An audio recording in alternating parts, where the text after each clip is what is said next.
and welcome to a new episode of the Game Informer Show. I'm your host, Ben Hanson, joined by Kimberley Wallace. Hello. Dan Tack, back again. I have returned. There we go. Tack back. And Javy Gwaltney. Hello. You got a rhyme for that, Kim?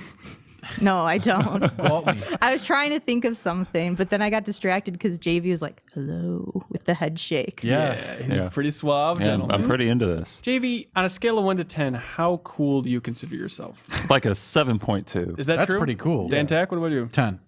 Shut the F up. All right, giving 9.5. everything a 10 these 9.5. days. Kim Wallace, how cool are you? Like a 2. Oh, I think 4.1 is where I'm at. So, JV, you're off the charts for everybody. Cool. Congratulations. yes. Cool, suave guy. I can live with that. So this episode of the show, we're talking about some DLC for Witcher 3. Believe it or not, we're going to talk a little bit about Overwatch, because I think that game, it's just spreading across the globe. It's basically like the end of Rise of the Planet of the Apes when you see just the virus spreading slowly across the entire planet. Yeah, that I is don't know about Overwatch that. these days. You don't think so? Yeah, there's just no content. There's no single player campaign. And That's a only, great only a point. few maps, like just trash, throw it out. Battleborn had a campaign. It did. Anyways. And look how that turned out. It's taking over your PSN friend lists. It's true. It really is. Then we're going to talk to JV about some old adventure games, some new adventure games, everything under the sun, I think. And then we're looking to help people out by breaking down the games of the summer. Kim wrote a feature a couple weeks ago talking about, hey, play this over the summer, everybody. So we're going to talk about the releases that we know for sure are coming out this summer during the hot summer months, how you can stay in the basement, and what you can plan on playing. That's I all got a- I I got did a in the game for that. summer. Absolutely. Who needs outdoors? I like that. That's your location of choice is the basement. That's what I did when I was a kid. I always Speaking went in the of basements. basement and played. Wow, really? What about living rooms? Because the guys? basement is the coldest place to be. It is. Okay, well, this is different in the South. And it then, keeps the I guess. PC cool, too. Why? What are basements like in the South? Do they? Just They don't sweaty have parts? basements, dungeons. Well, We have they serve monsters. They serve sweet tea down there. They do okay. serve sweet tea down there. Yes. The real sweet tea. In fact, I was in a grocery store and they had sweet tea, all right? Just like bottled sweet tea. It was weird. Yeah, you were in the South over the past weekend. was, yeah. How was it down there? It was hot. Was it It cool? was warm. It was not cool. Great. At the tail end of the show, we're also talking to somebody who I expressed an interest in talking to a couple weeks ago, Navid Khonsari from Ink Stories, who was the founder of that studio that made 1979 Revolution Black Friday, which is that Telltale style game that we talked about a couple weeks ago that's set during Iran during, you'll never guess, 1979. Yeah, our review for that just actually went up yesterday. Yeah, you ended up reviewing it. Yeah, I was really into it. You enjoyed it? Yeah, I enjoyed it quite a bit, except for some of the quick time events. But, you know. Oh, There- damn those quick time events. Some of them Every are a time. little bit dopey, where it's like, oh, tap this button to go grab your camera or you'll get stampeded to death. I think my problem with them isn't that they're dopey in themselves. It's like suddenly drama comes out of nowhere that necessitates them. Like you'll be having a conversation and then some punks will walk up to you like it's like West Side Story or something. Right. And then it's manufactured. Do you get to dance like West That Side sounds Story? really real to me. No, they would make it better if you could though. Yeah. But I'm glad you enjoyed it. I haven't talked to you about that. Yeah, I enjoyed it quite a bit. It's certainly an interesting experience. I recommend to a lot of people out Well, there. now I feel like I have to try it. You should. It's only only a like couple 2 hours. 3 hours maybe. Yeah. Absolutely. All right. I But I think I talked to Khonsari about, he used to be at Rockstar. So I talked to him about, it's rare you get to talk to somebody in a podcast about GTA 3's development. He says that the original concept of this game was spawned from when he was working on State of Emergency. Of Wow. all things. Of all things. It's so that bizarre. makes a lot of sense. Yeah, really a little does. bit. The other GTAs as well. We talk about when to deviate from reality when making these documentary style games and stuff like that. So it's an interesting chat with an interesting guy. So stay tuned for that. I'll be tuning into that. Thanks, Dan Tack. Absolutely. Appreciate it. To start out, we should talk about the biggest release this week, outside of maybe Dangerous Golf on Friday, which is from some of the Burnout creators, but Witcher 3's DLC. Yes. Blood and Wine. Kim, you've played the entire thing. Yes. How is this? It is excellent. Everything you love about The Witcher, and a great way for this is the last, tale centered on Geralt, and a nice way to send him off, I feel like. So they've made it very clear there's going to be no other DLC beyond this. As far as I know, they could have it on another character. All they have said is this is Geralt's final, And they haven't even said if like Geralt's done for good. I don't think they've made it sound like this is the one where he's, at the helm, but the last one he's at the helm. So Does he sail off into the sunset at the end of this? I don't know. Can you have a happy ending in a Witcher game? No. Oh, interesting. But despite a nebulous ending, you enjoyed your time with this thing. Oh, I loved it. I thought it was great. It captured a lot of what I think is the series at its best, including the side quests. Just amazing side quests, just because this had a lot of comedy in them. And I feel like in the DLC, both of them, even the last one, Hearts of Stone, they have some really funny side quests that you get to do. I got to castrate find out who castrated a statue. Okay, what was the reason for this? Well, I don't want to spoil it because it actually goes into a really interesting storyline. So that's all I'm going to keep people in suspense about. But there's another one too where like it just goes into like the ludicrous things that you have to do like at a bank, like with bureaucracy, like to fill out, well, now you have to fill out this form. Now you have to fill out that form. So you just go as Geralt filling out all these forms. And then really? Yeah. It sounds great. It's just funny. I mean, it's good commentary on different, things that finally stick it to them banks. Too big to Is he just fail. doing his like trademark sigh the entire time? Yeah, he's too? getting It's like, so frustrated, and then you have to figure out stuff around it. Like, to be honest, when I couldn't use my character because I had a review build that I had created, so you kind of start from level 30 and they give you like all the specs to put in. So for some quest lines that I had to do, I wasn't leveled enough. So I was like, had to do some side quests. And originally I just wanted to run straight through the storyline and then do some side stuff. But I was so glad that I did those side quests early because they were so damn good. And it just like the whole time I was just I was like, this is just what I want more. Like that game, like CD Projekt Red does side quests better than like anyone else. I can't think of an RPG that has like, there are clever side quests and a lot of, like Fallout has some of those. But this for sure tops it for me. And do you think this is a better piece of DLC than Hearts of Stone? Is there any universe where you should skip Hearts of Stone and go straight to this? I would say play them both. If you had to pick one, I like Blood and Wine better. I'm not sure if everybody else. I just thought Blood and Wine had me more in suspense because the story gets it. I compare the story to the final act of Witcher 3 where all of a sudden it's like boom, boom, boom, boom, boom. You're like in a boss fight here, then you're going here, then it's this, then it's like, wait a second, can I trust that person? Oh no, I just met them and they're telling me this. And like, it was just like this, my head was spinning the whole time. I never knew who to trust. And it was just, I liked that energy and momentum. Like the first few quests you do, like in our recent test chamber that we showed off. Yeah. It starts off slow there, but once you get past those, then it's like the momentum is just crazy. It's just, I liked it for that. So is it a spoiler to explain why it's called Blood and Wine? Or is that right out of the gate? I don't think so. I think you figure it out pretty fast. Who likes blood and wine? There is a beast that is terrorizing the new land that you visit. New continent? It's pretty vast. It's a new area. I wouldn't call it continent, but I showed through because there's like all these quest boards through it. It's pretty big. Toussaint. And It's basically Tuscany. yeah, it's basically Tuscany. Oh, nice. Okay. Yeah, vineyards. I mean, you get to your headquarters is a vineyard, and it's an old one that you get to upgrade throughout it. You don't get to make your own wine, unfortunately, but I had fun. Because like all of a sudden you would put in like an armory, and you get an alchemy table. You have places to display all the trophies you get. It's a cool home base. Nice. Does it feel kind of like what was it called in Inquisition? When you build up that castle? Skyhold. Yeah. Yes, it does remind me of that too, because certain side quests you do, certain characters might end up there and help you. Oh, so that was really cool too. Just a fun touch. But anyways, this beast is terrorizing and kind of framing the queen who's in charge there. Okay. And so you go on this mission to figure out right away, there's this vampire who's doing it, or you think, or I don't know. Oh, I can say. That must be the blood. That's where the blood comes from. I mean, And the wine comes from Kim playing it. You fight a lot of vampires in this, a lot of mystical creatures too. It's fun. You go to like this fairy tale world that's really fun, and What they do do you little mean? twists. Go to a world?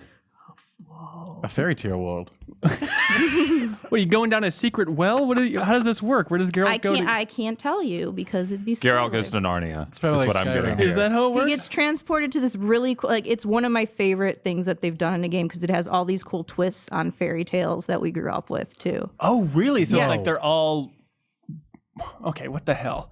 So it has like the Grimm brothers fairy tales in the world of Little Red Witcher? Riding Hood. I don't. Yeah. Well, think about fairy tales and think of them warped in like a Witcher sense of like that whole Fractured fairy tales, Witcher style. All right. Is it They're all weird? having sex. You get some really cool Naturally. boss fights in there too. Like I said, I don't want to spoil who you're actually fighting because I think those moments are really cool. But the whole world was it's cool because the whole region of Toussaint is awesome in itself. Like they said, basically Tuscany. And then like through that, you get into this other little world, which is like, I would say you're in there for like maybe about 3-4 hours or so of content. Okay. And that even has side quests within it, which I didn't do because I was just like, I got to see how this ends now. I gotta learn how Little Red Riding Hood gets rid of this wolf. Basically what I'm saying is like there's just so many cool like surprises and scenes and stuff that you won't even like characters from the past maybe will be referenced. That's really cool throughout the world, but even might show up. And I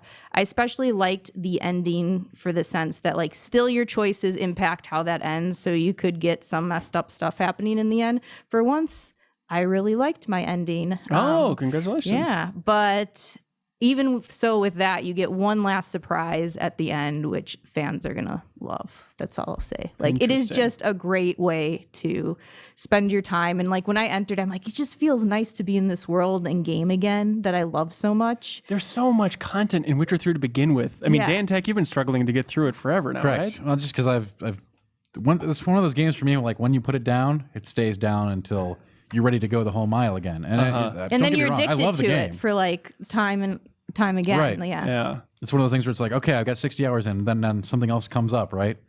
And then it's like, then I don't want to go back. It's just like, I don't even remember where I was. I don't remember what I was doing. Totally. It's a tough world to go back. Yeah. It's like, okay, I guess I better start over. And then thus begins the cycle, right? Yeah, on release, I played it pretty much. That was the only game I played for like 2 straight months before I beat it. Like just doing like all the side quests I could and whatnot. And there was still stuff left Because over. those damn side quests are so good. You can't like. Sometimes I was like, oh, I wish these weren't as good because I could be okay with skipping them. But then, like, no, I can't miss that. Start phoning it in. So CD yeah, it Projekt. took me with doing a few of the side quests to like level up to everything about 22 hours, and then after that, I played some more side quests. So it could essentially stretch out to 30.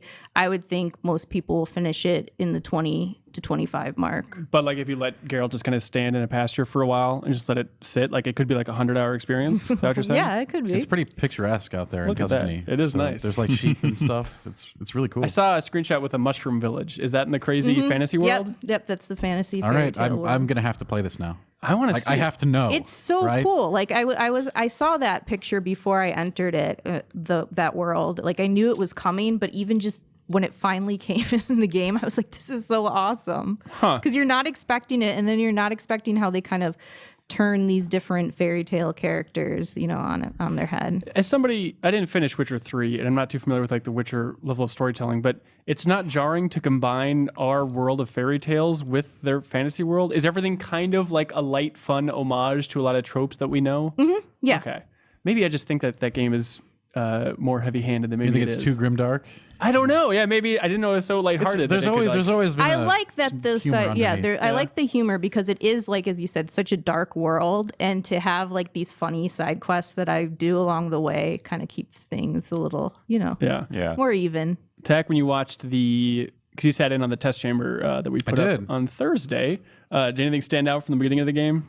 Yeah, it gets you into the action against harder monsters really quick, which I really like. It's like boom, boss, story, boss, story, boss, story. I like that. That's my kind of game. Hey, baby. Just like screw the regular swarm of I will of bandits say that have horrible coughs. the bosses are awesome in this. I thought they did a much better job with the bosses in Hearts of Stone, and like this even passes Hearts of Stone for me in that regard. When you were playing this, you communicated through our inner office network. You're like, I'm sick of having sex with these people. I'm not going to have sex in this game. God damn it. Yep. What is this? What is this new crusade? Well, I got mad because the woman I wanted to romance, that didn't end up being the romance option like I thought it was going to be. And then I got this other romance thrown on me that just went really fast. And I was like, wait, Geralt didn't even like this person. Was it the castrated statue? Oh yeah, totally. Yeah, but I was just like, this is just why does I get Geralt's charming, but I'm like everybody just is like, yep, let's do this right now, and I was like, you know what, I'm gonna say no. Geralt has to have a little break. It was a different time and place, you know. Geralt with dignity. It's just because they know that people like romance, and in a shorter experience for the DLC, they still try and cram it in. Yeah, both of the DLCs for me, the romances, and I thought the romance, which I didn't love in Hearts of Stone, because I thought that felt rushed too. I liked that one better than this one by like Talk a about mile. Heart of Stone That's over here. interesting because, like, the Hearts of Stone one, because I actually really liked the first Witcher, so it was nice to see that character. Yeah, return exactly. and to, I like, liked the character rekindle who that. returned, but I felt like the setup for that was just super fast and felt forced. Like they always feel like, and I think it is just the setup of the DLC, Right, like how it is. It just feels not as intriguing as the main game does with the romance options. Somebody wrote into the podcast a couple weeks ago, maybe it was last week, and they're wondering if this thing is so big, it could be a contender for RPG of the year. Do you think it's in that ballpark? No, I mean, it's definitely because they didn't really do that much different with it, right? And even like the upgrade system, they added a little bit more to like what you can do with mutations by crafting extra items to go in with it and unlocking cooler powers. Like suddenly my telekinesis power can now freeze people, which is awesome and was really beneficial in boss battles to like you have giants coming at you and to be able to freeze them in Seems time all right. made it easier. But you know, it's more of the same. So it's like you're expanding on what was great with The Witcher, but I don't think it's like going to be a game of the year contender because of the standard that Wild Hunt set with how ambitious and big the game can be. But it's definitely a more a bigger tale than what you had in Hearts of Stone. I think I would pay at this point $200 to have Cyberpunk right now. I mean, it just makes me so excited for easy? when they start. Like That's like a everything that no-brainer. they've learned, they just keep getting better every time. Even with the expansion, like they fixed a bunch of stuff that people are complaining about. And Oh, cool. yeah, especially with the combat and like books now, you can read them a lot faster than before. As soon as you pick one up, you just press a button and we'll bring it up and read it. Before you had to go into your inventory and select it. Just like little things that were driving people nuts. It's all that document signing from Geralt. He really got the paperwork down. He knows how to fly through this stuff moving forward. Cool. You scored this thing, right? Yeah, 925. There we go. Hot 925. Hey, speaking of freezing people, Dun dun dun. Dan Tack, Overwatch. Yeah, what about it? I think we've talked about this before. I on this think show. this has come up, and I'm sorry if people are sick of Overwatch, but it's really fun. It's really good. It is. It's It a is great game. It is not only incredible, but it is one of those games where if you play it, you will see the depth of it as you keep going. There's so much there under the surface. I know it's like, some people are like, there's no single player. There is not. It's a multiplayer only game. It is. It's PvP only. It's team based. It's a shooter. What's there are not that wrong? many maps and modes. Here's the but thing. it's like within that framework, you create.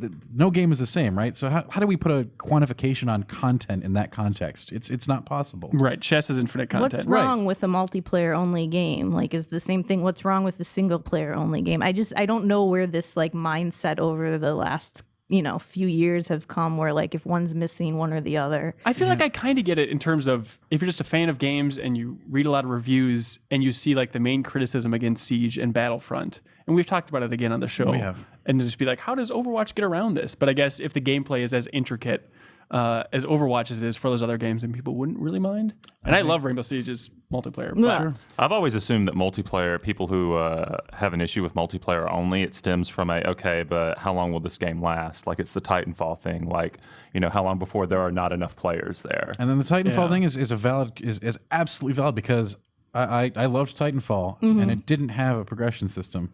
Well, there was something. I mean, it was you were done with the progression system in like 2 days, Okay. right? Right. And then, unfortunately, I think games of this nature do need a carrot on the stick, and that's why I'm really happy with Overwatch's, which is completely cosmetic. But it's so simple as well. I mean, it's one bar slowly going up. Hey, every time you level up, here's a new loot crate. That's right. And you think that'll stick around? You think it's going to be... Oh, I'm sure. I mean, I'm absolutely positive new things will be added, so people, there will be other stuff added, characters, maps, and modes. Those will all happen. Yeah. And those you'll not need a season pass for those. Those will just happen. There have been some talks around the office of people. It seems like everybody really likes Overwatch, but some people were like, it's not enough with the loot. Like, it's not giving me enough. There's not enough incentive there to keep I understand. going. I guess I actually prefer it in this pure system where you can't get new guns or stuff like that. Yeah. Off of that, everybody, you've got the same tools as everybody else. I start, 2 months down the line, I know exactly what a Reaper's going to have. He's not going to have like some weird +2 range, -2 damage kind of shotgun. It's always the same thing. Every character is pure. You know exactly what to expect when you see them. You can identify it in your mind. Although some of those Pharah. high-end skins get a little bit confusing. Like, who is this again? Reinhardt? What? They kind of still did that. They did that correctly because it's based on your silhouette. Your visual perception Yep. sees the silhouette of the character and immediately makes that association. It's really fun to look through those high-end skins, too. That wasn't something that I did until I think like Monday afternoon, where I went through and listened to like the voice lines and looked at the high-end skin. And those 1,000-level skins are so good. Like the Firefighter May, I want it And desperately. there will be more. And that's the thing. Like that's stuff that will continually be added. And like you shouldn't be playing the game to try to get a loot box. And I think that's the point. The game is intensely fun, but the fact, your mind has that association where it's like, I've got to be getting something for my time. I must be progressing. We need to move the bar infinitely. And you can do that still. So the game not only has this incredibly solid core, but you also have some small incentive to get those loot crates as you play. So what do you think about the audience that's playing now? With like the massive blowout, have you noticed just a bunch of rookies that you're mopping up with? Sure, but that's the way it starts. But, we don't know exactly how the MMR, the matchmaking works. But I mainly play with a 6-stack now. And, we win some, we lose some. Hang so on, it's always stop. good games. 6-stack means 6 coworkers? Six players. I wish it was coworkers, but I play on PC, and everyone here plays on PS4. So I have my own Console teams. gamers, we are. I don't have any problem with console gaming. I love console gaming. Yeah. But the thing is, like, I do think Overwatch is a superior experience on PC. That's got to be so much fun to have 6 dedicated people. I've had like groups of 4, and even that, it makes it so And much that's when, more like, my enjoyable. BattleNet list on PC, it's just like, oh, we're down one person tonight. Just grab that person, because there's like, everybody's on there. What are some killer combos you've developed in this game? Killer combos? Give me the hottest killer combo, Dan. I mean, okay, so right now, one of the more, I think McCree is actually the most overpowered character. Oh, interesting. So like 2 Reinhardts, 2 McCrees, a support, and I don't know, flex slot in the other one. And it's really tough to beat that because McCree is like, he can push out more burst damage than any other character. If you stun grenade and then do double fan the hammer with the roll, yeah. that's like 850 damage. That will kill anyone in the And entire 2 game. even Reinhardts. Yeah, That's interesting. You got to have 2 Reinhardts. You have to have 2 Reinhardts. That way you rotate the shield. You've always got a shield in front. And so, recommend to anybody out there playing with multiple people. No, I mean this is some stupid comp. You can come up with all kinds of stuff. Like I've seen all kinds of stupid, silly things, like 5 Roadhogs and 1 Lucio. Okay, that's just like the That'd be really fun. the infinite HP build that just keeps trucking on. That's an assault build, and it's a lot of fun. It's like, oh, we got a Bastion. Let's throw him around with hooks, just like pass them back and forth. It's Right. There's so many fun compositions and so much stuff that you'll discover as you play. I haven't had a night go by of play it. It's not like I didn't learn some new little nuance. It's like, oh, that's super cool. You're not plateauing at all.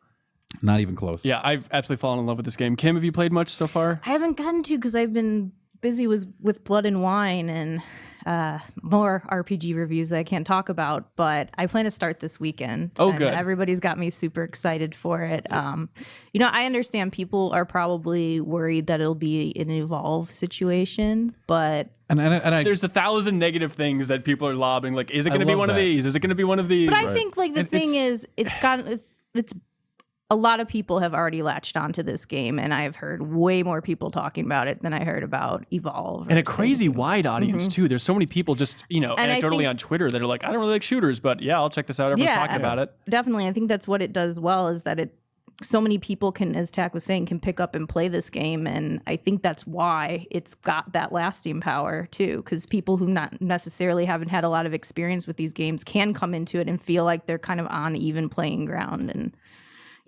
It's also got a reputation so far for not being like toxic either. Like, I certainly haven't heard like anyone just being terrible in the game, but log into like Counter-Strike Go or Dota or something, it's just all over the place. Do you communicate a lot with the team? Because I have that turned off like a monster, and I just talk with my friends. I mean, when I'm playing with friends, yeah, but Okay. on the whole, I'm happy to leave like on the voice stuff on just in case someone throws out, a snippet, like a helpful snippet, like, oh, we need a healer over here or something. so Yeah. funny story. I get so nervous when I play multiplayer games like that I put the mute on the TV because I don't want to hear anybody yelling at me for You just mute anything. the entire game? Yeah. You know, you can individually go and mute like the actual The players, part I know, right? I just put the volume all the way down on the TV and So- just go and play because I'm so worried that someone's going to attack me for a dumb reason, or it's just going to be like kids that I don't want to hear talking Also, to each other. If you're worried they're not going to be playing up to par, you can also just turn the brightness on the TV down to like barely being able to see what you're doing, and you'll have a great Then you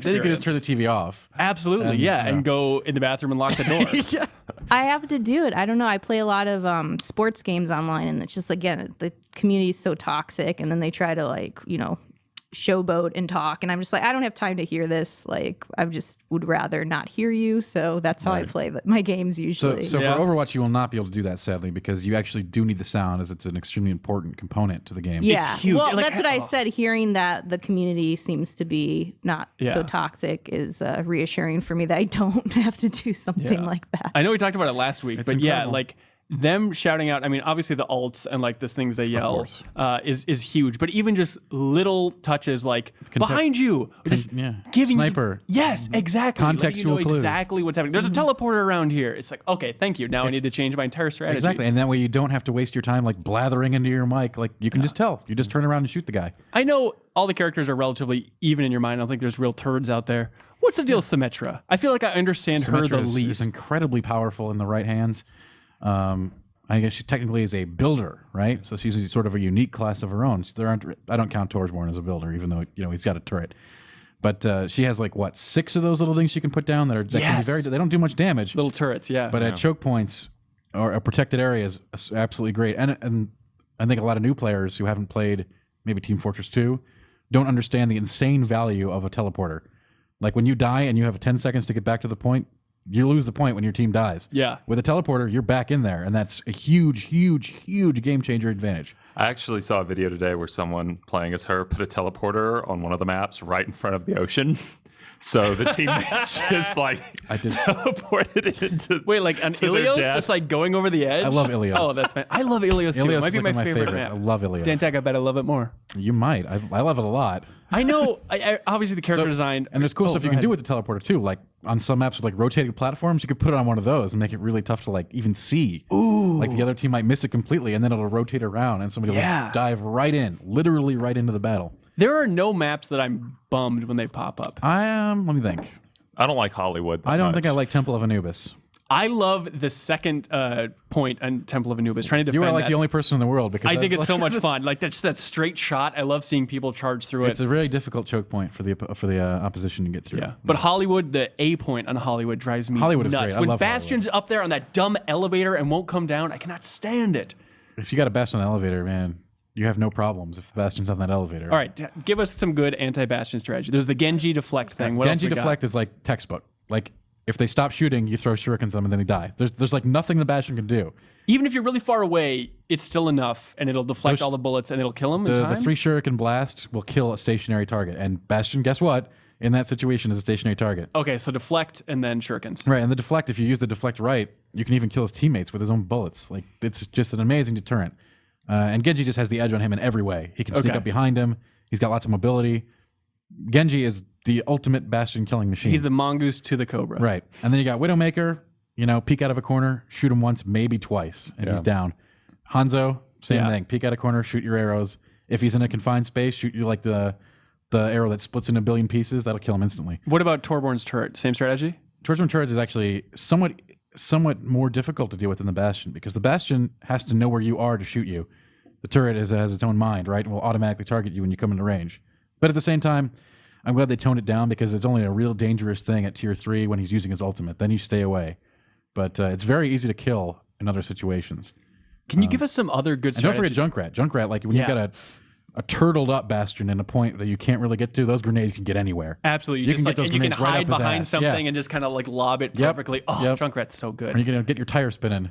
I love it. Like the only time I get play of the game is with Junkrat's ultimate, and I always still feel guilty every time it happens. Like I didn't really deserve actually think- that. That wasn't that great of a move. Yeah. I actually think most of the player base is now learning how to deal with Bastion, and it's not as big of a deal as it was before. But at the same time, they're starting to have more problems with Bastion combos. like stacking Bastion up on a escort, up on a payload, Yeah. with a Reinhardt with a shield and a Mercy healing and buffing. Oh my God. Like that is a tough thing to crack, and people are like, I can't deal with this. And like the answer is correct. You cannot. You need 3 of your own people to take out 3 other people. And I think they're going at it solo with a solo approach. Like I should be able to kill Bastion in this situation. It will not happen that way. You need to get a couple teammates, or just have a really good Widowmaker perch. Do you have any other recommended like counters that people are having a tough time with, Bastion-esque? I think Bastion is certainly the most, at the early tier, the most complained about hero. Once you get higher up, McCree becomes a real force. Like he can just kill you. You have if he hits you with stun grenade, you are dead. If he has the ability to aim his gun, I don't see too many McCrees you're not out there there. yet. Yeah, you're not there yet. Yeah. He is an absolutely, like, he will kill literally any character. He will not stop until everyone on that map is like- dead. If that stun grenade lands, it's an instant. It's a gib. You're dead. It's like infinite Overwatch knowledge here. This is. I know. I'm trying to milk him for all he's worth here. Can you explain the defenders thing? It's not one of the 4 classes. Who is a defender? How does that work? Yeah, that's one of the 4 defenders is a class. Is it the second one? Is that Yeah, the little rook. Is there there's some subclass I'm not thinking of that's in there?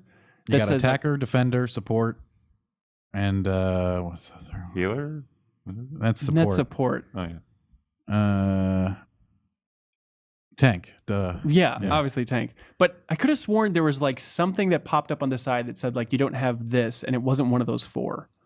Is that not the case at all? I don't know. I never look at that. That's Okay. really good for like when you're just starting and you need to figure out. Other than that, like you see all kinds of different assault comps. Like Hanzo is a defensive character, right? But he's in a lot of assault comps. So is Widowmaker. Right. These are defensive characters that are often on. I mean, I play Bastion offense, and the only time anyone will yell at me is if it's a really bad team that doesn't know how to use a Bastion on offense. Because I don't know if you know, Kim, but Dan Tack is the number 88th Bastion in the I world. was. I think I slipped down to like 100 something. Oh, garbage. And this is based on a website called like Overmaster or something. Like, Leo, the intern, cut his Track mic. He's slipped down to 100. Yeah. It will not stand in this podcast. God, this game, it has like evolved for me from being like, great, I love the character design, obviously, chaotic, but you can understand it. I had a rough idea. And then like around level 16 or so, I'd say it started taking up a higher new level where I was staying alive for a lot longer, being more strategic.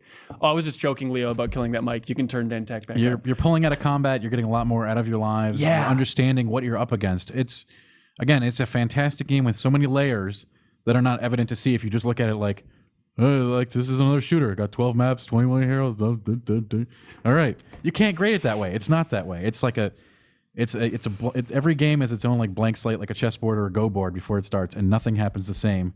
And there's so many variables and team synergies, class synergies, your own skill level. These things are all going every second. Mm-hmm. It's incredible how much you can get into that game. Like I get exhausted playing it for like more than 2 hours at a time because it's just like I'm so into it. And you just have the crazy Joker-esque smile carved on your face. So 'cause you're so after a big enjoying play, after just like an amazing play, it's like, wow, I can't believe that happened that way. But everything happened perfectly. it. Ring, ring, mom, you'll never guess it.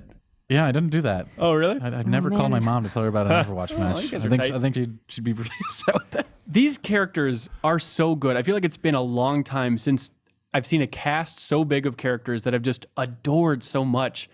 And it makes me think about Blizzard and Blizzard's lore in general. And like when they take the relatively less is more strategy here, people project so much. And I think this plays to their strength. Because, I mean, Yes. you've heard my concerns about, StarCraft 2 story. You can just say StarCraft 2, yeah. Saying less for them can be saying more. That's all I got to Absolutely. say. Especially when there's let them, yeah. When there's a narcissistic angle involved as well, like I play Mei and May's the best because I love her. That's all you need. It's just fan art coming out of a shotgun yeah. at that point. Yeah, the memes, my God, they never stop for this game. Mei has really turned me around. May is great. She is so funky and so weird. And for somebody who's not great, having the ability to heal myself with her, and I know there's a handful of characters that can do that, but like just being invulnerable The ice during block is great, man. You can get in and out of trouble real fast. and people they won't even focus on you for that long. Like once you go into the ice shield, they'll see something else they'll get distracted by and that's run your away. hope. See, that's your hope anyway. That's interesting because I've noticed the opposite is I usually use Mei as a distraction for my teammates because Okay. like enemies will like stop and wait for you to like hatch. Oh, interesting. Is what I Okay. found. And like my teammates will just be moving behind them, moving the payload, or like coming around to shoot them in the back or something. Yeah. That's what May is amazing, and I don't think you probably scratched the surface of her complexity. Did you know you can use her wall to like on Hanimura, for instance? You know that side path that you can't quite get to the other. area with, you can actually put an ice wall down and walk across it to the other side. Oh, So really? you can, yeah, there's all kinds of weird hacks you can do with her ice wall. She's super deep. God, this is, I'm sure, just a rookie maneuver, but maybe the moment I'm most proud of in Overwatch. I was playing with friends, and we're in the middle of this crazy firefight, and then, of course, the dumb diva nuke comes flying in. It's Yeah. like, it's gonna blow! And just reflexive, like, whoa! And just blocked the entire blast and saved my team. Didn't get play of the game, which is a load of baloney. And they're working on that algorithm. Yeah, that's true. So they're updating it so it's less of Torborn. So it's not always Torbjorn's stupid turret or you know, the dumb Bastion. I've got like so many plays of the game that's dumb. And I agree, it's dumb. dumb. Who do you play, JV? I go back and forth between Tracer, Widowmaker, and Diva. Those are my main three. Dan Tack's eyebrows were all over the place on It's that. a weird mix. Yeah. Why is that?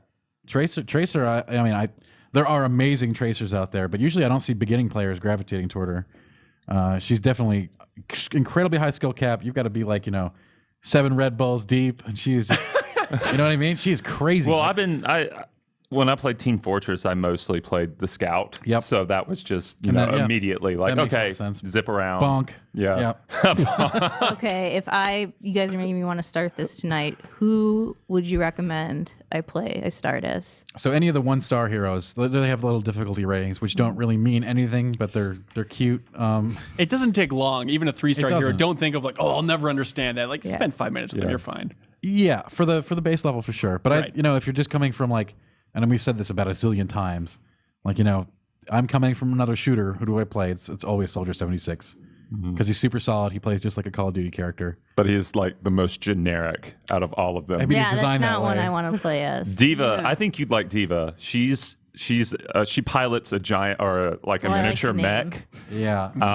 And when her mech dies, she jumps out and she can like go around and like shoot enemies summon a until new the mech. mech thing recharges and then hop okay. back in it. Yeah, She's that great for sounds like cool. harassing behind enemy lines. Like you rocket back there, fire at them close range, and they get the hell out of there again. She is an amazing tank because she's really good for beginners because you can't die while in the tank, so it gives you an extra edge.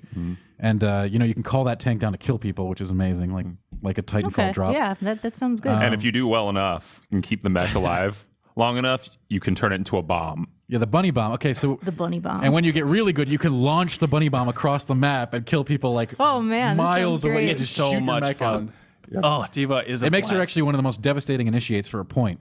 Like if you've got like a Bastion and a Torsborn and some other guy here, fling your bunny bomb mech in there. Yeah. The bad Bastion will never be able to get out of the way in time. Torsborn has no prayer. He just kills everyone in there. You can just win the game. What is the last character you came around to, Dan? The one that it took you a while to see I'd like say the high level play. Symmetra still. Yeah. As far as how to play, I mean, I absolutely understand the value of her on a team, but I'm certainly not even starting to get to the complexities of her. I don't know how to play her. Let's put it that way. Miller, met Miller in the office here. He started playing Zenyatta. I know Leo, the intern, also plays Zenyatta, dude, which is somebody that I liked out of the gate, but he's just so squishy. He's so Zenyatta is tough. a monster. Really? Yeah. No one would say that. This is surprising. You gotta wait till you get, like I said, you'll see the tiers, like at the beginning of when you're just starting, your MMR's at 0 or whatever, right? It's just like, it's all Soldier 76s and Bastions hiding in a corner, like clinging on for dear life. It's Yeah, just like, Overwatch. Nobody's doing, yeah. But as you get up there, like Zenyatta is devastating. Anything you put that Discord orb on is dead, just dead. Like you can kill a Bastion in one shot after you put that orb on him. And you've got your Harmony orb, so you're throwing out. You have to be able to concentrate a lot more than other heroes because you got to manage your Harmony orb and your Discord orb. And your ultimate is a little tricky. That Tranquility is an amazingly strong move, but you do need teammates around to get the benefit from it. Okay. So it's not just like a fire and forget AoE ultimate like many other characters, or just like I'm going to auto aim with Soldier 76. It's like I got to have my team here so they can all become invincible in my Tranquility. Dan, will you play with my friends and I on PS4? I want to, man, but I really struggle with the PS4 going to PS4 from PC. Why is that? I don't like the controls. Yeah, but you can technically play. Look, you're not going to be at your best form. You'll be like a number 300 Bastion instead of number 101. Just don't. I mean, I obviously had to play some on console for review purposes. Yeah. but I have not looked back since then. All right, is that enough Overwatch, everybody? Yeah, I'm sure people are sick to death of it.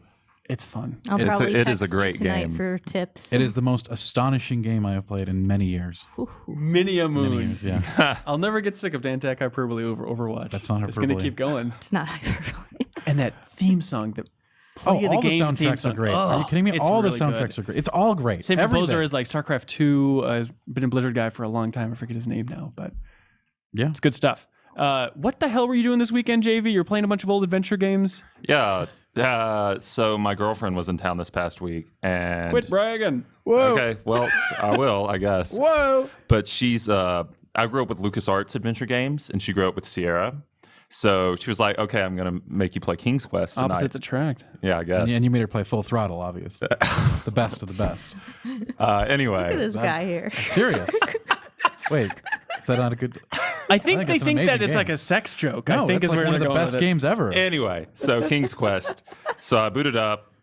Dan and Tack, you're a pervert. You guys do know Go about on, Full JV. Throttle, right? Please, JV, it's go an on. incredible. I think Ignore they're this remastering monster. it. Actually, it's a Anyway. They fantastic. are remastering it. Yeah. Yeah. Yeah, they are. Anyway, so I'm playing King's Quest. You boot it up, and I tried playing it like a text adventure because it has a parser, so you're just typing in commands and stuff. So I was like, "Go north," Right. and the character wouldn't move. And so she's just sitting there laughing at me. And I'm like, what? What am I doing? She won't explain it. And so 5 minutes pass, and I'm trying different words like run north, die, Nolan. screw you game, this and that. And then she finally like Freight leans car. over and like Homecoming. presses the arrow key, and the character moves. I'm like, oh. And then you guys giggled and tickled each other for a while. Sure. Yeah, exactly. Cool. And then we played some Don't other be a games. pervert. That's not pervy. Yeah, he's being perfect. Yeah, we played the new Tex Murphy, and that's currently the old Tex Murphy is our super replay right now. Yeah, so you it's can interesting look to at this see silly like game. the new version of it, how much prettier everything is, because it's the same environment. Okay. But it's just like it's not Unreal 4, but it's kind of like seeing like when people put up fan art of like Legend of Zelda in Unreal 4 or something. It was like that for Tex Murphy. What do you get out of going out of these old adventure games? What was the conclusion at the end of this weekend? Boy, glad those days are gone. It's like, wow, these are really weird things and quirky and enjoyable, and let's not play them again for a long time. Would I have any fun? Because I really like the Hitchhiker's Guide to the Galaxy Infocom game. Would I have any fun if I just sat down with Zork and tried to just blunt force my way through that game? Define fun. Like, I think it'd be fun in the same way that Dark Souls is fun. If you have fun playing Dark Souls, I guess. When I was doing a text adventure column for Playboy, I played through Zork. It was an experience I never want to do again, but it was fun in a way, sure. Okay. Yeah. And you're super like glued in on this whole current text adventure world. Are there any that are worth going back to, or any new text adventure games that people should actually check out if they want that? Yeah, I think weird nostalgia Lifeline blast? and 80 Days. There we go. Yeah, those 8 two. Days is so good. Those are the two big ones that people play and come away from and are like, that is amazing. Yeah. Especially 80 Days, but Lifeline's really good too. Yeah, that's an interesting one. It's one on your phone, on your to try Apple that Watch, strategically, and it'll like stay up in real time, and the character will reach out to you, and it's a bizarre experience. Wait, you need an Apple Watch? No. No. you can play That's it just on an there if you option. want. Okay, Yeah. all right, good. And 80 Days, I haven't checked out that Steam version, but I imagine it's Oh. pretty cheap. Yeah, it's actually Humble Bundle's doing a thing right now where you can get that and Sybil and a bunch of other narrative games for like $4. The artsy fartsy Humble Yeah. Bundle. Yeah. Oh, fantastic. Yeah. Do you guys want to run down some games that are coming out this year that people can play? You mean the summer? I would say this summer. So, what do you consider the summer, Dan? When do you is it? put your swimsuit away? June, July, Summer's August, here. right? It's here now. Yeah, It's here June, now. July, August. All right, that's what I went off of as well. And there's still E3 coming around. There's a lot of games floating out there that we don't have the release date on. You're going to say something, Dan? Yeah, I want to make sure we don't miss Legion on there. I don't know if that was on the list, but like, What is Legion? you know, the World of Warcraft expansion? Oh, yeah. When's that coming out? Since we were talking about playing in your basement earlier. Yeah, that's right. When is that coming that's out? what, like August 30th, I think? Something like that. I'll write it down here. Well, yeah. think? Not Yeah. forget it. That's kind of end of summer, but It's at the tail end We'll of summer. take it, I don't know. yeah. I don't know if that's the exact date, by the way. So don't quote me on that. Hey, by the way, speaking of Legion, are you going to see the Warcraft movie, Dan? I am going to see it because I would be doing myself a disservice, but I do believe that the current reviews out there are probably close to the ballpark. The reviews are not great.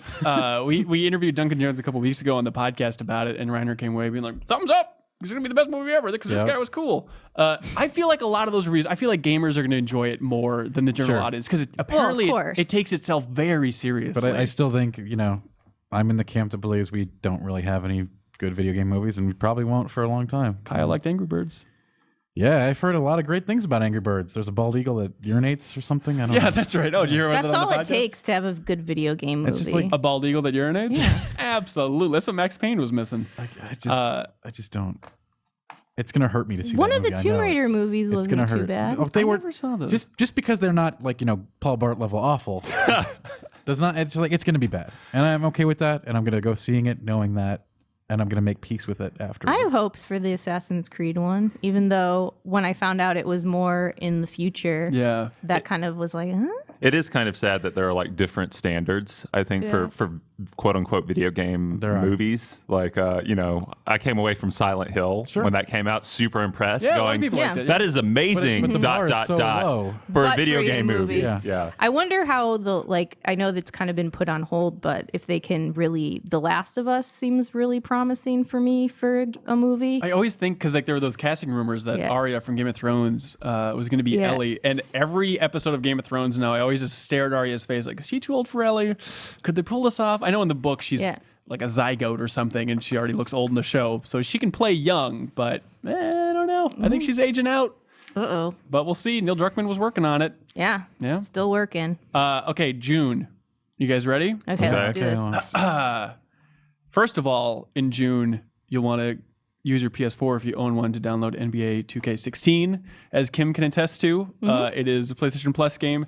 Please start that bizarre Spike Lee story mode with frequency vibrations. Yes, I'm there. I don't care about sports, but Spike Lee story, weird thing. Yeah, it's great. It's a weird, like I said, and your frequency vibrations. So we talked about it a lot. Yeah, you follow his career from like his high school days all the way till when he gets drafted, and one of his best friends and him kind of have difficulties handling his fame. There's a lot. Like that. I still would argue that some of that acting is well done in those little weird mocap cutscenes. But it's worth starting just to see. Literally, it opens with Spike Lee being like, hey, welcome, this is a video game. And now, well, bam. And then he turns the video game. So we won't go into that game anymore. But anyways, we talked about it a lot on the podcast, so it's free out there. But Dangerous Golf comes out on Friday. We talked about it a little bit. Former Criterion developers, Alex Ward and folks. Kato's reviewing it right now. Looks like a lot of fun. Yeah, he previewed it a while ago, and he seemed optimistic based on that. So we'll see how it pans out. After that, next week, apparently, there's this game coming out called Mirror's Edge Catalyst. Oh, yeah, that one. We don't have it in the office yet. We don't? I don't think so. I don't think we do either. So I don't know what's going on. JV, you're wincing. I just don't think that's a good sign. It's a good wince. Kim, do you have a gut reaction to Mirror's Edge Catalyst?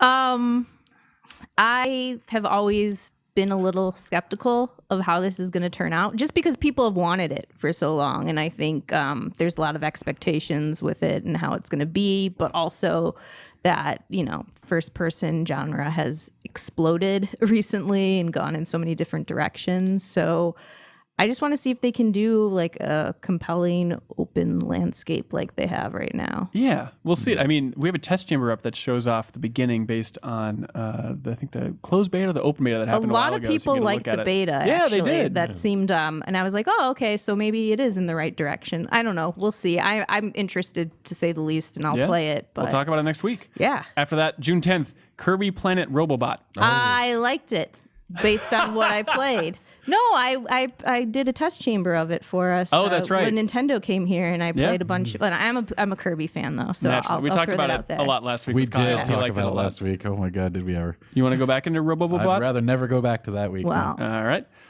June 21st coming up. It's the Tim Turry special, otherwise known as Umbrella Corps. The new kind of sort of Resident Evil shooter. Mm-hmm. That's coming out in June, everybody. Yeah, let's talk about some impressions of that one. Or should we just pass them on by? I mean, I've played it. I played it very early at TGS last year when they first announced it.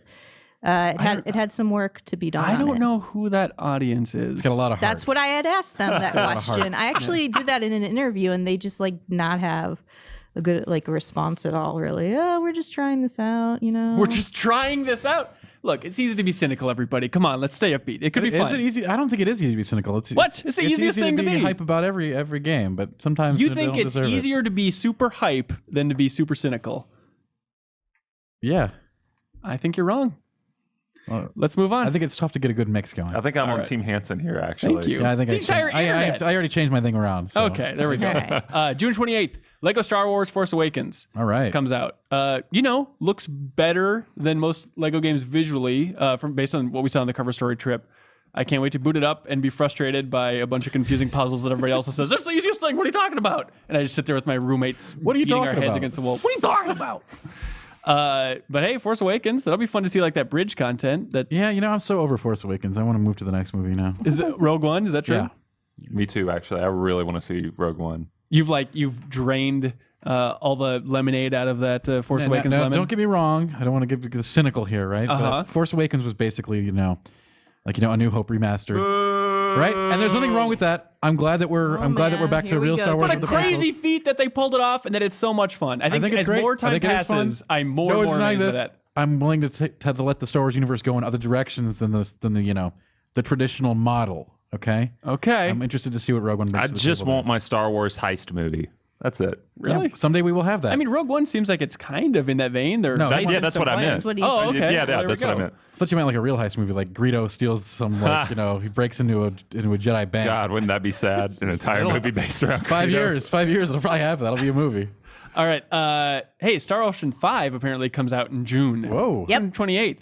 Kim, you've been playing Star Ocean 5. Yeah, I have actually. I did a preview of it a few weeks ago, like 2 weeks ago, on the opening.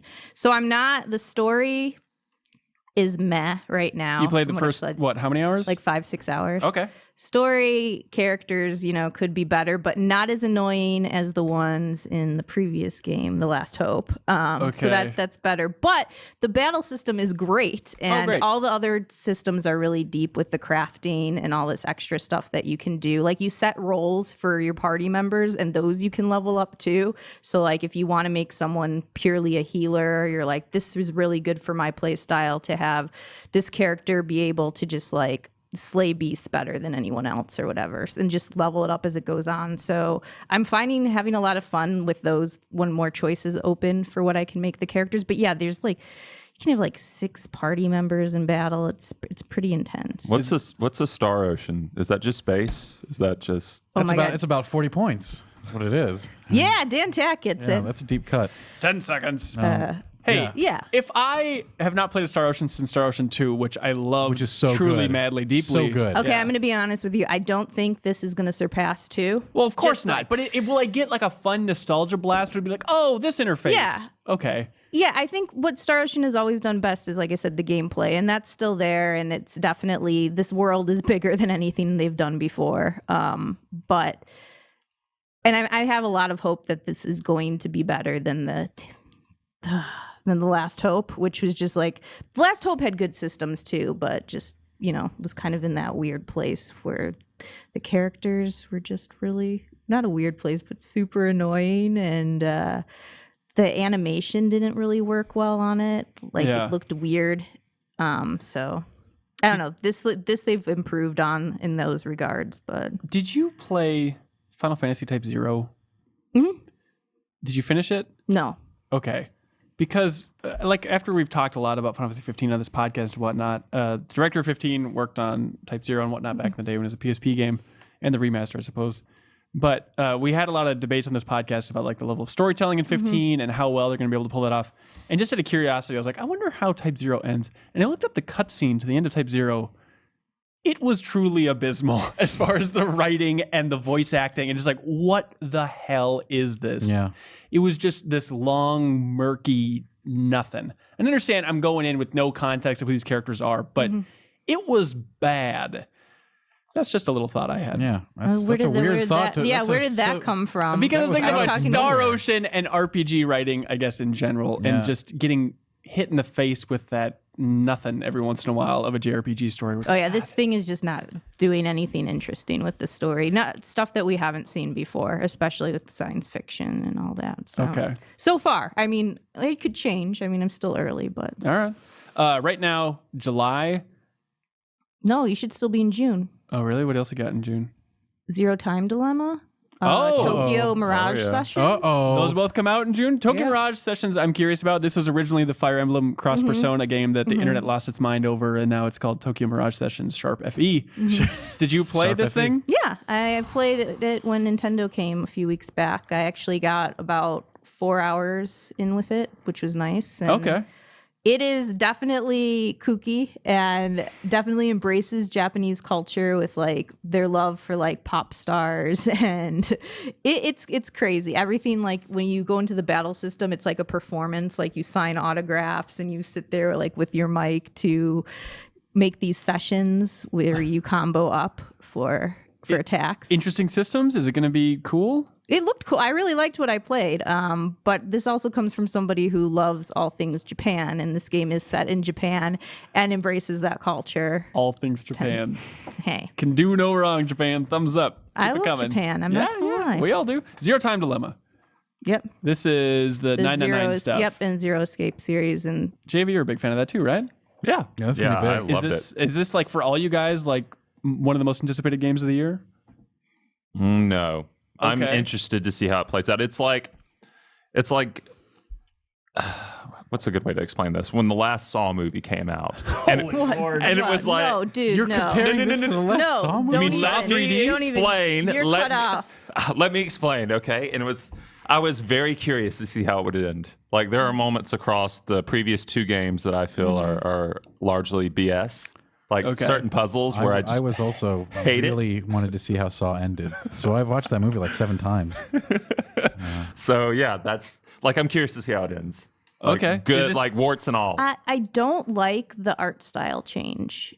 It's kind of a little funky to me. I haven't this gotten the- used to it. Is it the finale of the series? Is that Yeah. the way they're pitching it? Yeah, Oh, it's wow, weird okay. because it's the finale of the series, but it's a prequel to the game that just came out, or to the last game. It fits between 1 and 2, but it's Okay. being presented as the finale. What is this coming out on? 3DS and Vita, and eventually Steam PC. Okay. Cool. Okay, that's June. There we go. Moving on to July. Literally the only thing I could find that looked vaguely interesting in July, and I'm sure more stuff's going to pop up. I'm sure there's going to be some hot indies coming out of E3 and stuff that'll fill this slot. I am Setsuna coming out July 19th. This is from the Tokyo RPG Factory, Square's new. My recollection of this is that after like the success of Bravely Default, Square was like, "Hey, RPGs in the classic vein, they seem to do well financially. Let's found this Tokyo RPG studio." And they're making a Chrono Trigger like spiritual successor. Actually, what they told me at Please. GDC was that they founded that company not because of like Bravely Default, but because they saw like all these Western developers, indie developers, making sort of these JRPG homages, and they were doing really well. Like, what is it, Evoland or whatever it was? Yeah, even Yeah. And they were like, "No, we need that. We need to do that. Let's make classic JRPGs again. Come on." So, Come on. Yeah, let's do it. And get it off of a phone for once. Yeah, because they still have kind of the retro 2D Final Fantasy type throwbacks and whatnot with if you want dimensions. 'em- if you want them with worse graphics for $40 on your on. iOS, yeah, that's what. I just gotta say, this game has some of the best music I've heard in Yeah. a long time. Is it Mitsuda or do you know who's doing the No, music? I don't think it's Mitsuda. Okay. But I played it recently, and I also have a preview up on that. But it just instantly the music just stands out. Oh, nice. Like it's just this piano music that changes, but kind of keeps on pace with whatever is happening at the time, and it's just awesome. And there's not really voice acting per se in it, so. That's fine because this music is just so awesome as you go through. good. Yeah, it's a darker tale than I was expecting because I played through the beginning part and I was like, ooh. Yeah, what they showed me at GDC was super somber. Like I was just sitting there like, okay, this is kind of grim. it's like it's going to make you cry. I think. I doubt it. I'm kind of a robot I inside. might cry if the mechanics are pretty bad. But I I'm can't excited see- to check this out. I think it's out in Japan now. Yeah, it is. And I heard some people on the 8-4 Play podcast talking about it. They It's said on that- Japan. Yeah, I guess so. All right. But I guess they're a little bit underwhelmed by the art and the amount of snow. It all kind of looks samey. I could see that. It's a cool setting to have an RPG But set in God, snow, the but music. I actually want to buy the soundtrack already, and I haven't even played through the whole thing. I'm excited to check that out. August, we have a game called No Man's Sky coming What's out, that? everybody. Whoa. What is August that? 9th. Let's not put any dates on it just yet. You know. Yeah, it was recently delayed. The internet lost its collective mind because people, I think, are ready to quit their jobs and just be absorbed into this game I forever think those people and should check out a lot of the information available on the game before they make that decision. take it for what it is the best way to I frame almost it. feel bad for the game because there's so much hype. How can the developers? expectations. How can you even live up to these expectations Yeah. that people have in their head? You know, for we it? almost like on that cover story trip, we shot a whole video feature that's about dealing with the hype of No Man's Sky and how the team you deals should with check that. it out. That's Yeah, you need to watch fantastic. it. I should check that out. But yeah, I mean, it's been a big discussion point in the industry, like that developers received a lot of death threats when they delayed the game, which is a bold move to say, make this thing or we'll kill you. Or make this like, wouldn't you want it just to want be results, the best man. it can be? I don't know. It's interesting though. statement that they released along with the delay, Sean Murray over there, he said that they needed more time to work on key moments, which is interesting in a procedurally generated game. And so I wonder if that's just if he's talking about animating getting in the ship or like the intro of the game or other standout moments We're in seeing there. that in procedurally generated games like Below. There are always like what we know of it and what we've played of it. Although the last time I played it, I had lots of procedural generation. There were also key moments interspliced in that would always be the same, like story elements within a procedurally generated world, which could be like that. Yeah, it could be cool. I always just think back to like, because he was tweeting about the death threats, Sean Murray over there, and he was talking about like, oh, we got this place locked up like Fort Knox, though. Everything's fine. It's like Home Alone. No one can get in here. Literally, when we went there to the studio, it was the most relaxed thing, like studio windows wide open onto the street. Like the door was literally unlocked, and we just like walked right into the front of the No Man's Sky's development. So I'm curious to see what that barricaded place is like. Torborn's out front now. Yeah, they got bastions out there. They got a bastion. That's all you Oh need. boy, sorry to make light of it, but that was really looking forward to that game. Metroid Prime Federation Force. Yes. Coming out Game of the August year. 19th. Yes. Oh my God. Easy to be cynical, Dan. Played that too when Nintendo was Who's here. being cynical? What is your general attitude I towards am Federation so Force? Sir? hot on it. Oh my God. Give me that game now. You're such a dickhole. Deus Ex Mankind Divided coming out August 23rd. That's probably the That's next a big biggie. one. Yeah. Yeah, that's I'm sure we're going to see a lot more of it at E3. But looking forward to that. That should be interesting. Without a doubt. Yeah. Might have an interview coming up on the GI show that's vaguely related to that. Who can say? It might be in the bank. Who could say? And then World of Warcraft Legion Yes. also coming out. It's going to be a big expansion for that game. I don't want to say it's make or break, but the response to like the last maybe 2 expansions has been kind of tepid. It's just because it's been out for like 12 years. What can they do? Yeah, exactly. Now you got, the new class, the Demon Hunter. That's cool, but that's not going to do it alone. Scaling zones, that's cool too, but it won't do it alone. The artifact weapons, they are huge. If they could do it, They could do it. The struggle with World of Warcraft, right now is there's always been like they put an expansion out, you got a bunch of content, people blow through it in a month, and you got to wait 11 months for the next expansion. It's just like it's rough. So they can throw in some cool Overwatch skins and bump some crowd over there. But yeah, you got a baby Winston. Oh, in what? World of Warcraft. Yeah, you didn't know that? It's already in. Yeah. There's a baby Winston? Yeah.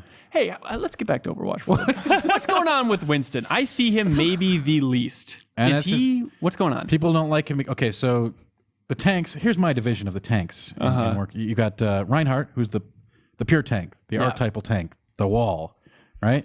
You got Roadhog, who's a little more DPS oriented. He's a sustainability tank. Like it's kind of weird how they made it.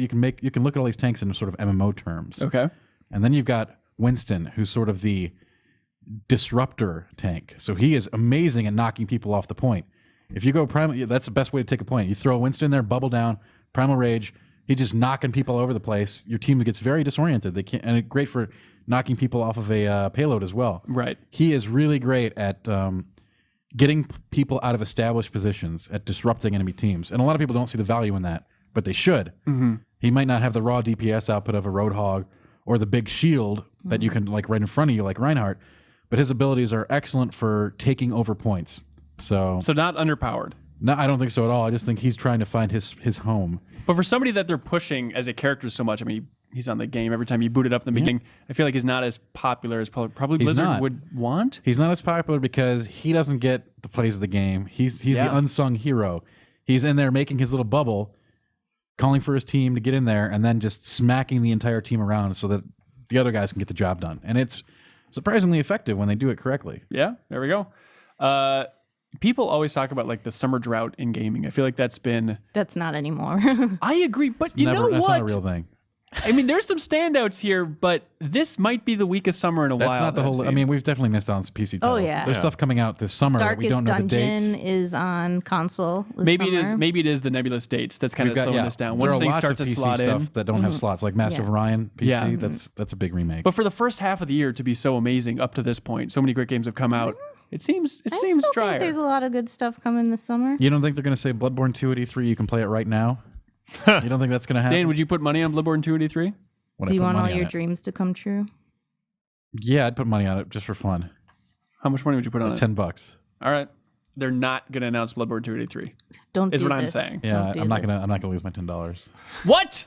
You just said you're doing it for fun. Let's have fun. Shake a hand. Yeah, that's all right. God damn I it. want to use that money on some chicken wings. All right. Well, we should probably move on to emails, everybody. Sound good? All right. Good. All right.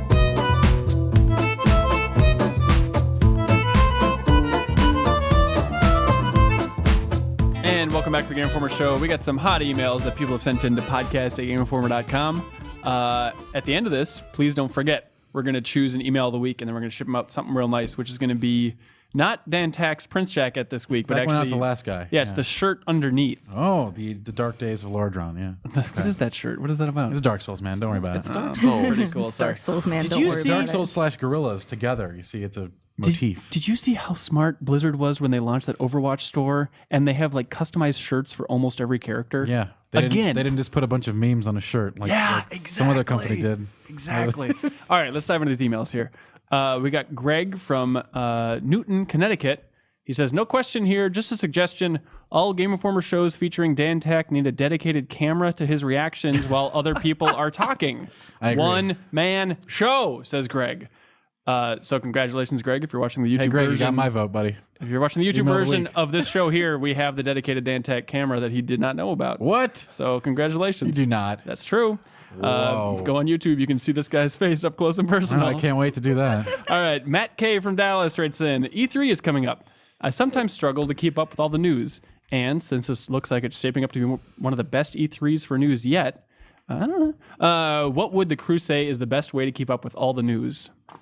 Keep your eyes on GameInformer.com. Well, JV, come on. You got to homepage it. I mean, I think it's the only way what I legally. would I think social media, follow all the game sites. Everything's true. going to be plugged in. Yeah. You'll be fine that way. And also, like, I think a lot of the information is just going to be conveyed in those press conferences. Yep. And I love press conferences. Like, get some friends together, get some Swedish fish, get some coffee, love get some Swedish Yojay, sit around, have a good time, and watch the press conferences with friends.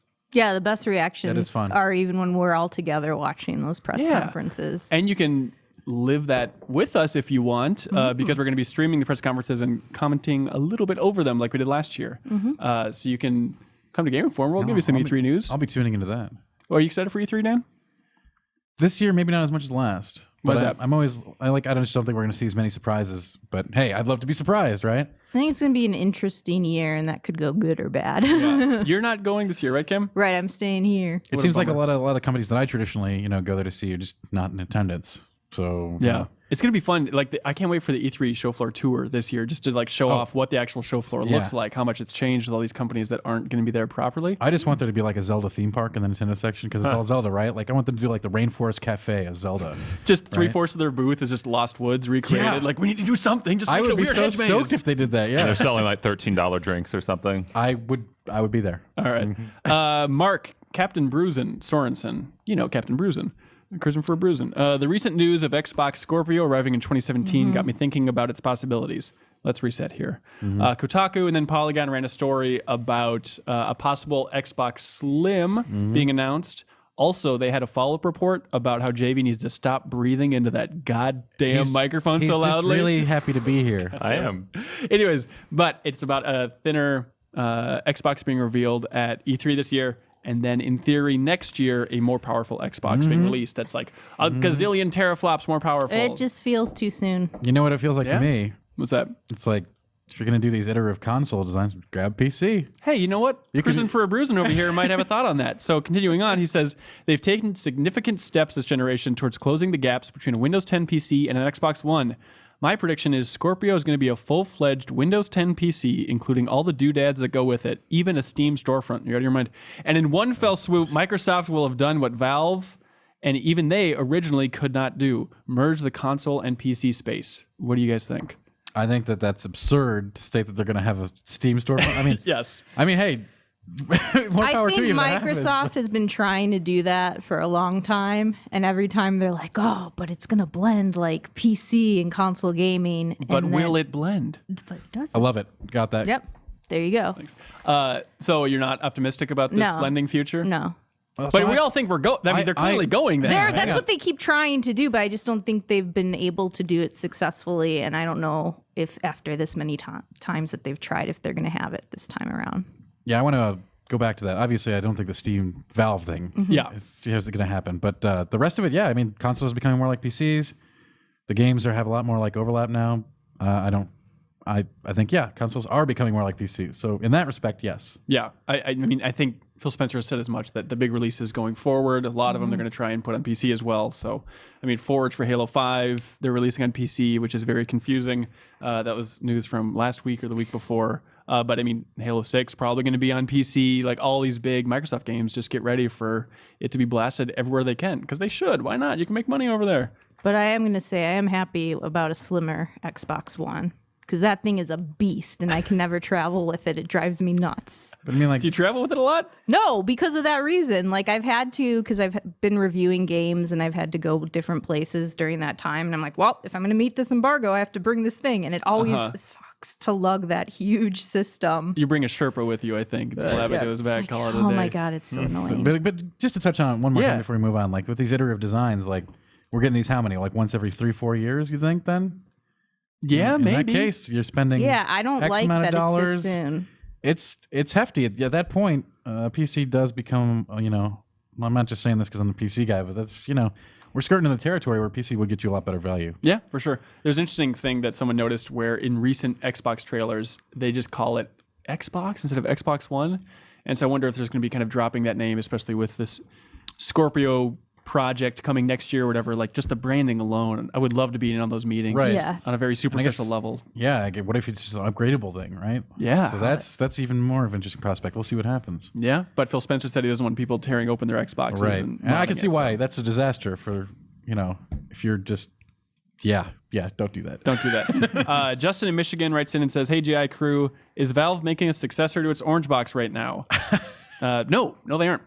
Let's see. So we got next question from Silent Hunter. He says, "Hey GI crew, Silent Hunter here from Place Unknown to Mankind." I don't know what you're getting at. I'm a huge fan of your show since Helgeson days. Since the Helgeson days. You guys are doing the great job. Though I find Hanson to be a bit rude to other guests sometimes. Yeah, he sure is. I did not like the way he was talking to Kim Wallace on that Final Fantasy 15 podcast.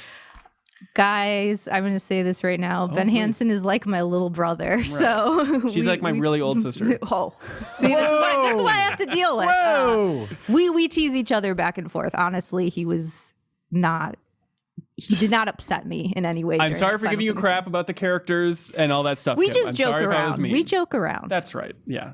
I take it very personally. I think Hanson's abrasive. He goes home and he cries. I mean, I've seen Dan Tack cry over what you've said to him. That's very true. So Silent Hunter goes on and says, anyways, I have a question for you guys. Are there any games that you like watching more on YouTube but not playing? I noticed this, just booting up. I think I was looking at some Uncharted 2 clip on YouTube not too long ago. And just every suggested video was like, Uncharted 4 complete playthrough, chapters 1 through 8.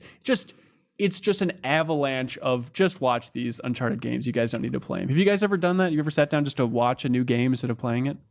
No, I'd rather be playing it. Yeah, for my big games like even like the Dota, the big hitters like Dota 2, League of Legends, Overwatch, Hearthstone, all these games. Like most of the time I'd rather be playing. Like unless it's a tournament or something to watch. Like I guess one of the cases here was like Undertale.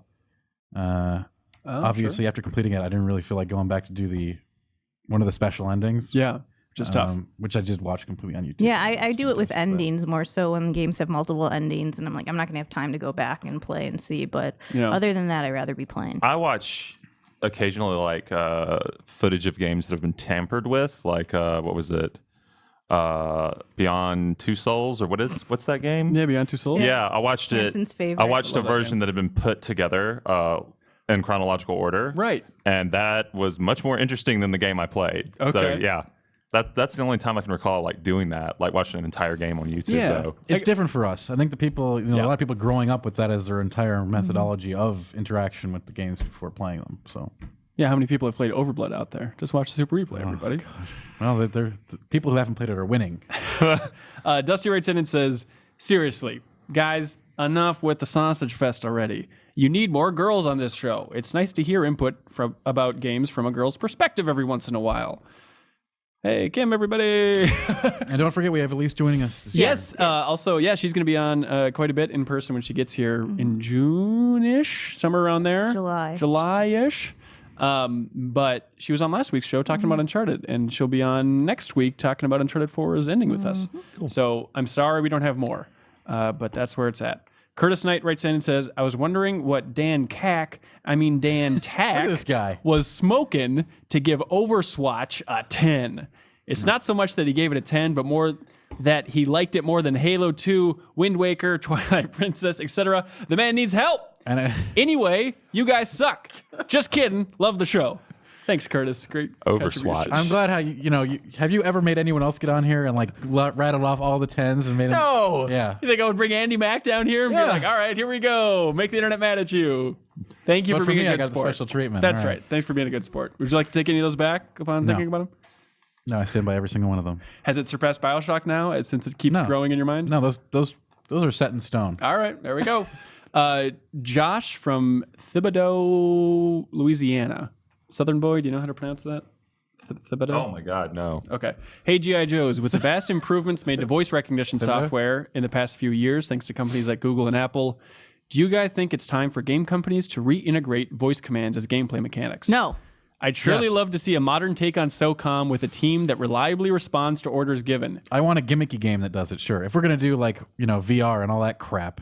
Hey, whoa. Don't say the C word. Come on, then I think we can do whatever we want with voice commands. I think we can have a fun game like that. You want new End War? Make a gimmicky thing. End War 3? I don't know, just something fun. Make a game around it. I think you could totally do it, especially like on I don't iOS. want it in every game. I don't want it to just be a silly mechanic in every game. But you want something like a Hey You Pikachu, Seaman. To put it in a very You want Milo another Kate. binary domain. Was there voice commands in there? Yeah, there was voice commands. I actually really liked that game. Yeah, it was a really good, goofy ass game. Yeah. What'd you do in it, or what'd you yell You just at ordered your teammates around. through Kinect? Wasn't Connect. Like, this was on PS3. Okay. Yeah, so I had a headset. Oh, interesting. Yeah. Would you actually use that, do you think? Like, if you could shout voice commands? Wait a minute. Mass Effect 3 had that, I guess, with, like, Kinect and stuff. Yeah, and I never used it. I can't imagine. I didn't use it in binary It's got to domain be integrated either, in the gameplay for it to be meaningful. And I would want it to be like a Tamagotchi, like, Hey You Pikachu type thing. I want like a horror game like that. What would you say? Stop scaling me. No. Like it would be something interesting. Well, in Manhunt, you can wear... Not like Manhunt. Yeah. Well, Manhunt was cool, though. Like, you could hide in the shadows and just shout at assholes running by, and they'd, like, come searching for you, create distractions. It's really cool. Hey, somebody that worked on the cinematics in Manhunt, we're talking to later in the show, so stay tuned for that. All right.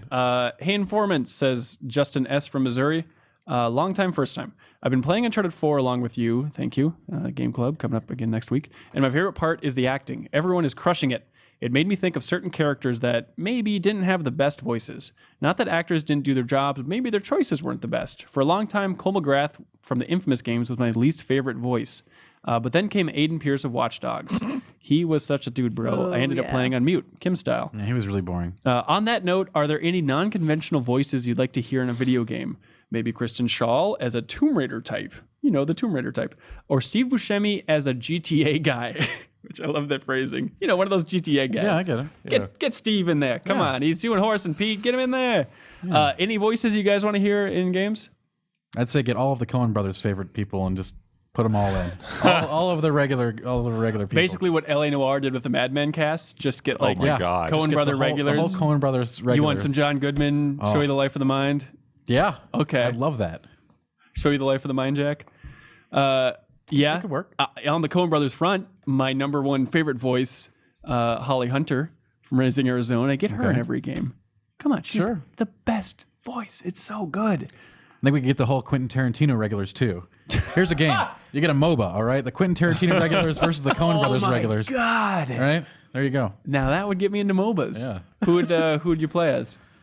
Selma Hayek with the snake? Christopher Waltz, anybody, whichever character he gets interpreted as. Also, I'm amazed that a company has not hired like H. John Benjamin, that classic great voice, Archer and Coach from home movies. I am really surprised that he's in everything else. I mean, why is he in a game? I haven't seen. Maybe he's been in a couple small games here and there, but like get him in Portal 3 or something. Like he should be. I think the he star actually of some has show. been in the game, hasn't he? I'm sure. I think he has. I'm sure he was in World Gone Sour or something like that. Anyways, that's for Mike in Tucson.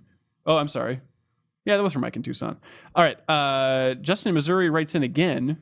Interesting. Okay. Growing up in a small rural town, I didn't have easy access of places to buy new games. Some of my favorite finds were locating a few PS1 games in a discount media bin at Kroger. I don't know what that is. I don't know what it It's is. a grocery is a store, grocery guys. store. Oh, from the Come south? on. No, it's not in the Sorry. South. Really? Yeah, we haven't back in. I've been to many a Kroger in my day. In Michigan? Yeah. So Michigan and South Carolina, Kroger Georgia, bases. Florida, like just a bunch of southern places. and Michigan, the they're spiritual not south. just no. That is not the spiritual. They're not South. just in the South. They're everywhere. Whatever. Anyways, at this Kroger, he bought Wild 9, which he says is an awesome game for replay. And you're right, I forgot about Wild 9. Finding a copy of Clock Tower for the PS1 at a pawn shop is also up there. That's a good find. Do you guys have any stories of buying games in unique ways or places? We had a convenience shop that sold like Super Nintendo games and PlayStation 1 games for a bit. I think I got what did I get? Crap, what did I get? It was a really bad is a game. good story. Irritating Stick. I remember seeing that at like an Alco once. What was it? It was a really bad adventure game. Adventure game PS1. Was there a Myst version on PlayStation? I'm sure. Myst is running, I think, on my PlayStation? shoe. Yeah, on the regular PlayStation. I think there PlayStation? I don't know. there was a man. game like Myst, or maybe there were Riven. plenty of games like it was Myst. like it was Riven, I think, or something. Riven like was Myst. on PlayStation. Yeah, I think it was on PlayStation. Thinking of Uru? I have no Was idea it what Uru? an Was- Uru is. That's the third. That was the one after that. This is the weird It was a MMO game one. in that mold. It was really bad. Okay. I remember buying, like, I went to some random garage sale in my small town of New London, Minnesota. And there was just this random garage sale, and it seemed completely innocent. And then they just had a couple of PS1 games, and one of them was Incredible Crisis. It was such a quirky PS1 game to be sold at a garage sale. I was blown away by that. That game is awesome. Just a series of bizarre mini games. One of them is an erotic mini game on a Ferris wheel. So dive in, everybody. Now I'm interested. Yeah, full throttle, baby. Kate, anything stand out for you? Only thing I can think of is my grandpa was like hardcore about getting his discounts on games. Okay. So, being an old guy, I didn't want to pay full price for anything. So he used to take me into pawn shops and flea markets and track down games. So I can't think of anything offhand that like we bought that was super rare, but just to get that discount, you had to hunt it down. Oh, totally. One time I found my copy of Final Fantasy X, not my copy, but I stole it. It was being thrown away at the grocery store I worked at. Whoa. Where I guess there was like a light scratch on it. So in the movie rental area, the lady just threw it away. And I was like, oh, Final Fantasy X, awesome. It's like when someone in my apartment building was throwing out their Dark Souls statue that came with that big limited edition. So I just took it and gave it to Dan Tack. It's on my desk now. That's cool. Explains Why the would you banana throw peel it? on Like, top it's of the just- they're Dark just gonna Knight there. throw That was out. it was fully boxed. Yeah. All right. It's just like a they loose just unit didn't here. have any All room right there, for it. Costanza. Cool it. Athea Claire out of the trash can. Paul Sirik from Grand Rapids, Michigan, Dan's hometown, writes in and says, It's not my hometown. Whatever. I'm currently reading the Dishonored 2 cover story, and I had a thought. When you guys are out on a story playing the game, how is it you piece together your experience for a full and comprehensive multi-page article? Do you film your experience, or does another one of you fervently take notes while the other plays? How much do you rely on memory? How does this work? This is the hardest thing I think about it is sometimes I'll record like my whole time when I'm doing my playthrough so I can hear all the audio as it goes on. It's kind of like a memory Yeah. cue too. Also, I'll say things in there that'll kind of remind me of how I felt at different points. But part looked like garbage. But too, I also keep notes and I like take down notes too to try to remind myself about different things. It's not easy by any means. We never really.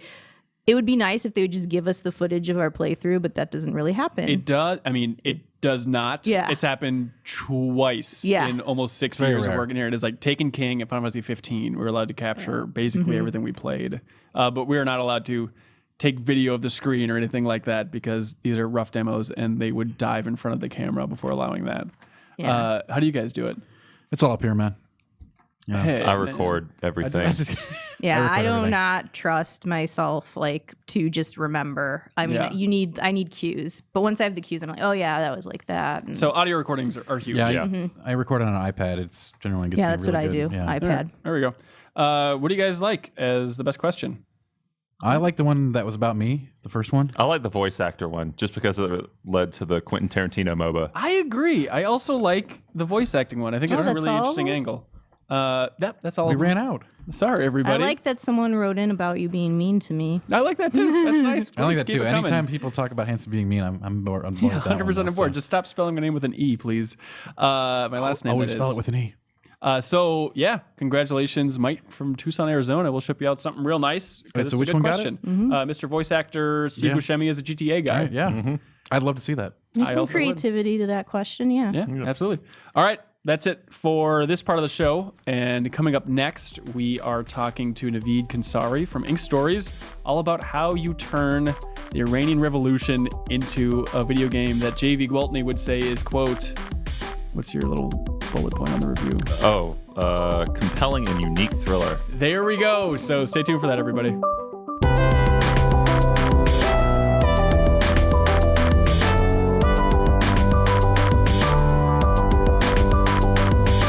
Navid, welcome to the Game Informer Show, sir. Thanks for having me. Yeah, thanks for coming on. This game came a little bit out of nowhere for me. 1979 Revolution, Black Friday. And so you want to just start at the beginning. Where did you come from? Where did you get your start in the industry? Well, I actually first started off as I went to film school. Actually started off in film, so I did a feature film in like 1996 with the illustrious skills of Billy D. Williams, my first indie film, and did that for a while. And then when I moved down to New York, the development team and the guys, Rockstar Games, was just getting rolling into GTA 3, and I got the opportunity to come on board and direct the cinematics on GTA 3.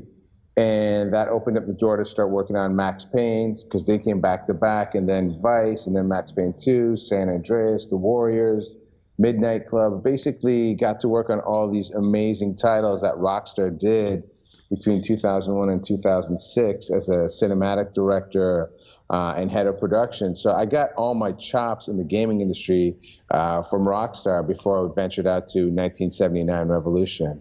Awesome. So I think people would love to know a lot more about what it's like inside Rockstar, like especially the New York branch. Can you maybe just explain to people that aren't familiar, like where the bulk of Rockstar's development takes place and what the New York division is up to?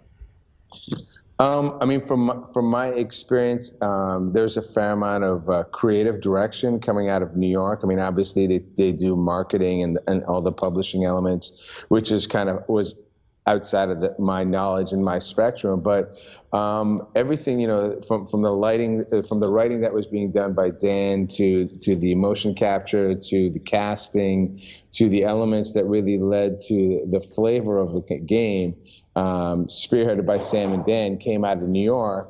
But that doesn't say that gameplay, all the things that kind of makes it resonate. But both go hand in hand, right? Like having great mechanics is part of the equation you get when you're playing a Rockstar game, but that pop culture, that story, that's also not meant to be like even keel, but kind of wacky and humorous and extreme is the other part of the special sauce that I think has made a lot of the great Rockstar titles. So did Sam and Dan see your indie film and then they recruited you for GTA 3, or how did that work out? It was actually a guy who was the head of development, a guy named Jamie King. And they actually just asked me to come and do a test, a motion capture test with a pretty limited volume size and a cast that were basically kind of volunteers and put together. And I think it was, that was the first step into kind of gaining the confidence of a group and a team that's pretty protective on their creative visions, to say, hey, you know what, we actually think this person could be one of the team players that can help us kind of bring our vision to fruition. So it was, I know there's a lot of extreme stories that kind of come out of what happens at Rockstar, and from this side of the wall to that side. My experience was more of a group of guys that were really just trying to push it as much as they could, and were not shy when it came to doing whatever it takes to take up the production value and push the game beyond it even being compared to games, being compared to like a mega entertainment franchise. So for somebody, it was just liberating for me. It was just like, hey, we want to do motion capture in-house. We want to We want to shoot for the stars when it comes to casting. We want to do all our audio in-house. We want to build an extensive world so each character, even the peds on the street, have to have their own personality. So it was, it was liberating. Yeah. So I mean, working on GTA 3, one of top 3 milestones in the industry, I'd say. What was it like inside that game's development, and who doesn't get enough credit, or who should we credit the most for pushing through that crazy milestone? I mean, I think that everybody that was kind of at the top there, from the art team that was there under Aaron, to obviously the leadership of Sam and Dan, and Les Benzies, who was actually driving the engine as well, combined with, the animation director, Alex Horton, that was on board, and everyone from Ian who done concept art. Like, I think everybody on that team on GTA 3 that I was working in, and also should be noted that I kind of came in towards the tail end of production, really the cinematics at that particular stage, and for a game that went from top down to 3D, there was so many other elements coming in that I kind of came in mid-development to be a part of it. But I think it was a combination of vision combined with aspiration and ambition that really kind of pushed it. And I feel like that's always kind of come from the top down, and there's just a number of people at the top who we've seen also continually build successful other games like Red Dead Redemption, which is one of my favorites. So I think, it's been pretty solid across the board. And it was smaller team, everything it was a little bit more punk rock, and we were just kind of at times were entrusted and just kind of knew that we had to push things. And so I think the team that they put together, they had high standards for themselves, so it just kind of had a domino effect of just making something better and better and better. And we saw that jump, I think, even from like Vice to GTA 3, you could see like the flavor that kind of came about in Vice was just even more engaging. It was more committed to a story. It was more committed to characters that were kind of a little bit crazy, and a little bit more defined. What's your read on Sam and Dan Houser?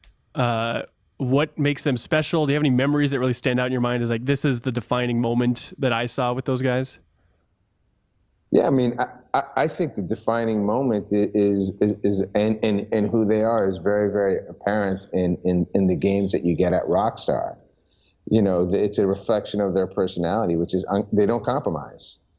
And it's really, really refreshing to see in an industry that is being spearheaded by so many people in the creative world, but then gets unfortunately either squashed down or limited based on budget, based on publishing priority, based on the development team's affiliation to the publisher, like all these other elements. So to have people be able to be successful at the level that Rockstar is successful comes down to the fact that there's a commitment to a vision and there's no compromise.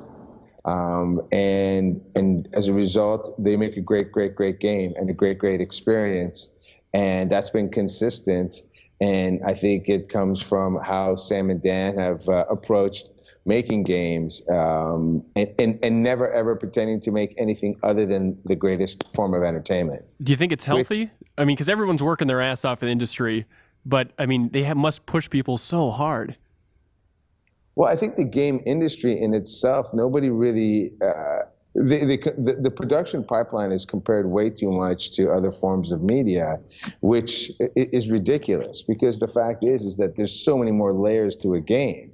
I mean, you're building worlds, you're breathing life into characters that people are creating their aesthetics from fresh eyes. You're giving personalities. You're creating. When you shoot a film, you can shoot a car driving by. You have to actually build that car. You have to give that car physics. You have to. So I think the idea of trying to pop out games as often as Hollywood does Marvel sequels is just it's really apples and oranges. But because we've kind of slotted all media into like this one particular sector, it's become more like it should be that. No, I mean, I think everyone talks about the overworking, the underpaid game development teams, and I think there's been some opportunities to dive into mobile and have a smaller team. I think a lot more people are being rewarded for thoughtful and like cutting edge design. So as a result, we're getting different experiences to the table. But I think it's a dilemma that kind of continually exists, and I'm not really sure what the answer is. Yeah, but the toughest medium that you've worked in for sure. Yeah, I mean, we've done feature films, we've done 2 feature documentaries, I've done graphic novels, and I've done games. And even prior to 1979 Revolution, I've been kind of hired as the cinematic director on other projects. But to actually go from A to Z to make an entire game, a game that really there weren't that many templates out there for us to kind of replicate. Certainly the first game of its kind in terms of doing something based on real events. It is a serious amount of work. And the concept of prototyping and testing and crashing between what game designers think should be the key mechanic, and then how do you actually make sure that you get across story, narrative, and value to choices that you make. Yeah. So you want to just talk about Ink Stories and what this company is, how it was founded, what the goals were? Sure. So Ink Stories is really a multimedia kind of studio. We've done, as I said, we've produced and distributed films, documentaries, graphic novels, and video games. We've come on board, myself, to work as a cinematic director on other projects. But at the core of it, we are content creators. And we've delved into VR now and are putting something out, actually an iteration of 1979. So I think at the core of it, Ink Stories believes that stories should dictate the medium rather than the other way around. I feel like most people are like, well, this story, this is the story that we have, and because we're a video game company or a software company, we're going to make this like into this particular kind of content. Look, quite simply, nobody needs to see another documentary on the 1979 Revolution or a feature film. It's already been done by the BBC. The feature film, even though it's somewhat in the same ballpark, Argo covered a little bit of that area. So if you're going to make something that's going to cover this kind of content, why not do something that no one's done and do it as a game? Because I also am a believer that interactive experiences, gaming, which is a really kind of a lo-fi name for the actual experiences that you have today, has the potential of having a greater impact than any other medium in terms of making people understand or at least get an insight on real world experiences and real stories. Yeah, for sure. So how long have you wanted to make a game or an interactive experience based on the Iranian Revolution? Well, there was a game that came out after GTA 3 called State of Emergency that Rockstar put out, and it was fun, it was cartoony, it was violent as hell, but it really embraced the concept of chaos. And I think once I started thinking about how environments are actually in games can be just as much of a lead protagonist, it made me start thinking, what would happen if you actually did a revolution as a background for a game? And then that led to me starting to think about, well, what if you actually did? I went off and Ink started doing feature documentaries after I'd left Rockstar, and then said, hey, what if we brought this chaotic kind of world based on real events, but bring actual interactive experiences together and crush them into one piece? And that's kind of what we've done. That's really interesting. State of Emergency. It also makes me think of like kind of the chaos in the streets in like the last chapter of San Andreas. Mm-hmm. Was it also a reference point for you? Yeah, absolutely. That was absolutely a key element of it. I think some of the cinematic work I did on Homefront, the opening scene when the bus is going through, and the mood that it was able to kind of establish, that darkness, I thought that was a very, very strong way of storytelling through a game by just being almost a witness to what's taking place in the world, and then dropping you into it, and you have to kind of survive and navigate your way. So that was definitely a huge influence. And I think just the GTA idea, concept, and it's not just unique to GTA, but the ability to have your own way of navigating a sandbox world, that level of choice is really liberating, for me anyways, as a player. So how'd you actually decide on the genre or the gameplay and interactions that players will have? I mean, was your original ambition to create an open world? The original idea was to make more of an open world game. But what started happening is, as you started examining the different types of designs that are out there for games, we realized that the adventure game model was the best in terms of for narrative storytelling. And that's really what we wanted to do. We wanted to kind of show people behind the curtains of what Iran was like back then, rather than what they might come to as a conclusion from the 35 years of watching CNN, ABC, and so forth in a 2-minute clip. So the idea was that the adventure idea could really help us not only focus on narrative, but actually tell and draw from real events and use real images and actual audio recordings and embed it into the exploration part of the game. All right, I want to talk to you about the real images and audio recordings and stuff. Where did you get that? Especially like the home movies. It's such awesome, crazy footage. How does that work? Yeah. Well, I mean, when you do an independent game, you do it with all your heart. It's all your passion that's in there. And I think what really resonates with people, and they might be forgiving of it not being have the same fidelity as, like, let's say, or have the endless outreach that we see with like a Dark Souls 3, is putting yourself into it. I think people recognize personal connections. I think they see heart in games, and that drives people just as much as the fidelity kind of conversation that take place. So those home movies are actually home movies my grandfather shot from 1950 to 1979 in Iran. Yeah, and so we wanted to put that in there because it did two things. A, it allows me to have a personal connection to the content. So I'm going to make sure that content that we are creating is as incredible as it can be, because it's not just a reflection of my work, it's a reflection of my personal life. But then also on top of that, it allowed us to break down these barriers. Seeing my mom on a floaty at the Caspian Sea in a bathing suit from 1960 is pretty shocking when all you see now is images of women covered up in chadors in the news, or guys wearing, the turbans and with the long beards, compared to, the guys who pretty much look like anybody else from the 50s and 60s with their black suits and ties. Yeah. So I guess that's the big question with this game is, where do you deviate from reality? Are all the characters based on somebody real? How do you choose and pick and choose what's real and what's not? So basically the process was we approached making the game as you would research out, and we did over 40 plus interviews.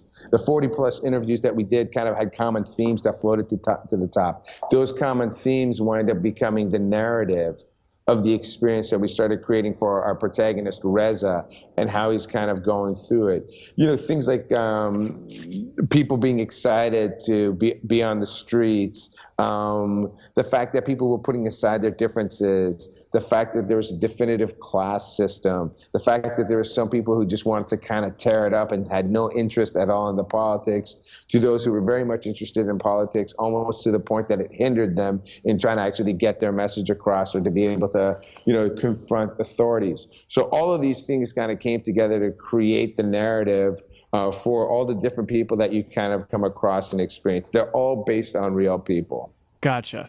So I guess the big question then with historical-based games is how you can allow for player agency, but still make it fit within the constraints of historical events. And I guess if you take that kind of non-specific approach of these people are kind of culminations of bigger movements, you're less limited by that. Is that the idea?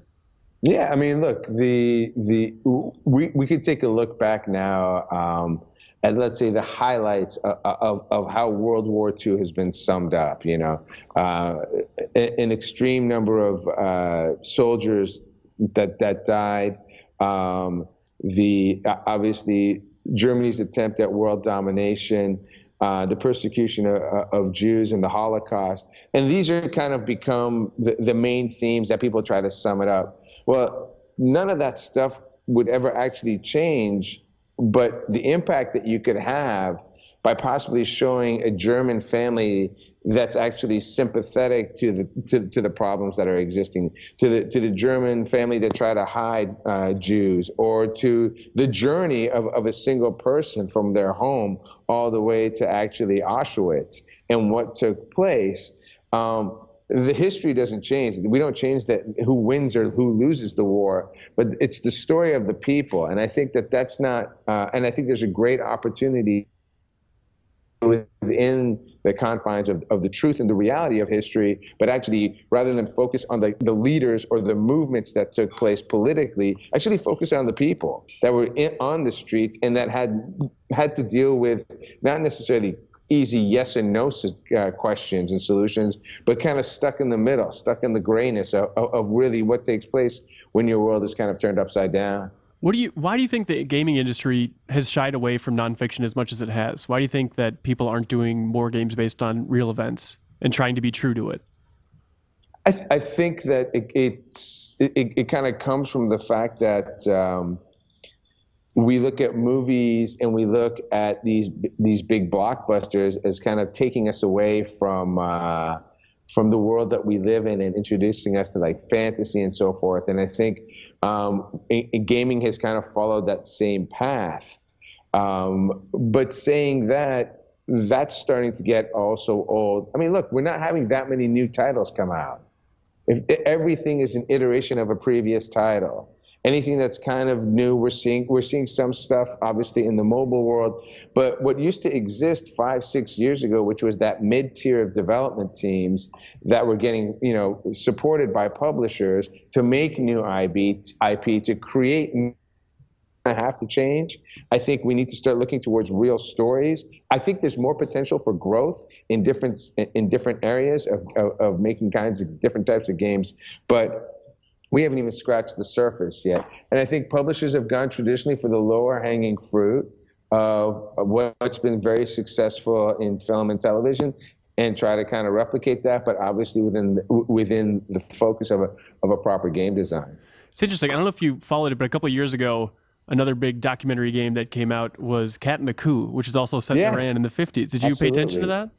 Yeah. No, I mean, that's a game that we know very, very, very well, love, and obviously is somewhat in the same ballpark of the journey of Mossadegh, who was the prime minister who was actually elected before the CIA coup. So yeah, it was a great kind of a game. And even, I mean, outside a game, for us, the graphic novel Persepolis by Marjane Satrapi, which then also went to be made into a movie, shows that there's viability for this kind of content across all types of mediums. Yeah. What other games did you look at or pioneers in the nonfiction genre that you studied? Well, I mean, first of all, outside of the nonfiction, I think the huge boom that Telltale has had within the past 18 months really kind of resonated with us. We loved the games that they were making and thought, wow, this could be an interesting approach, and you could see that they have an influence certainly on the game. But in terms of nonfiction, it's really hard to kind of address that. It's like, it seemed to me that part of our biggest challenge was almost like prototyping game design, but also like just prototyping the approach, because we didn't have anybody to kind of look at. How do people use real images as a reference, not as a reference, but as a part of the gameplay? How to use audio recordings as a part of the gameplay?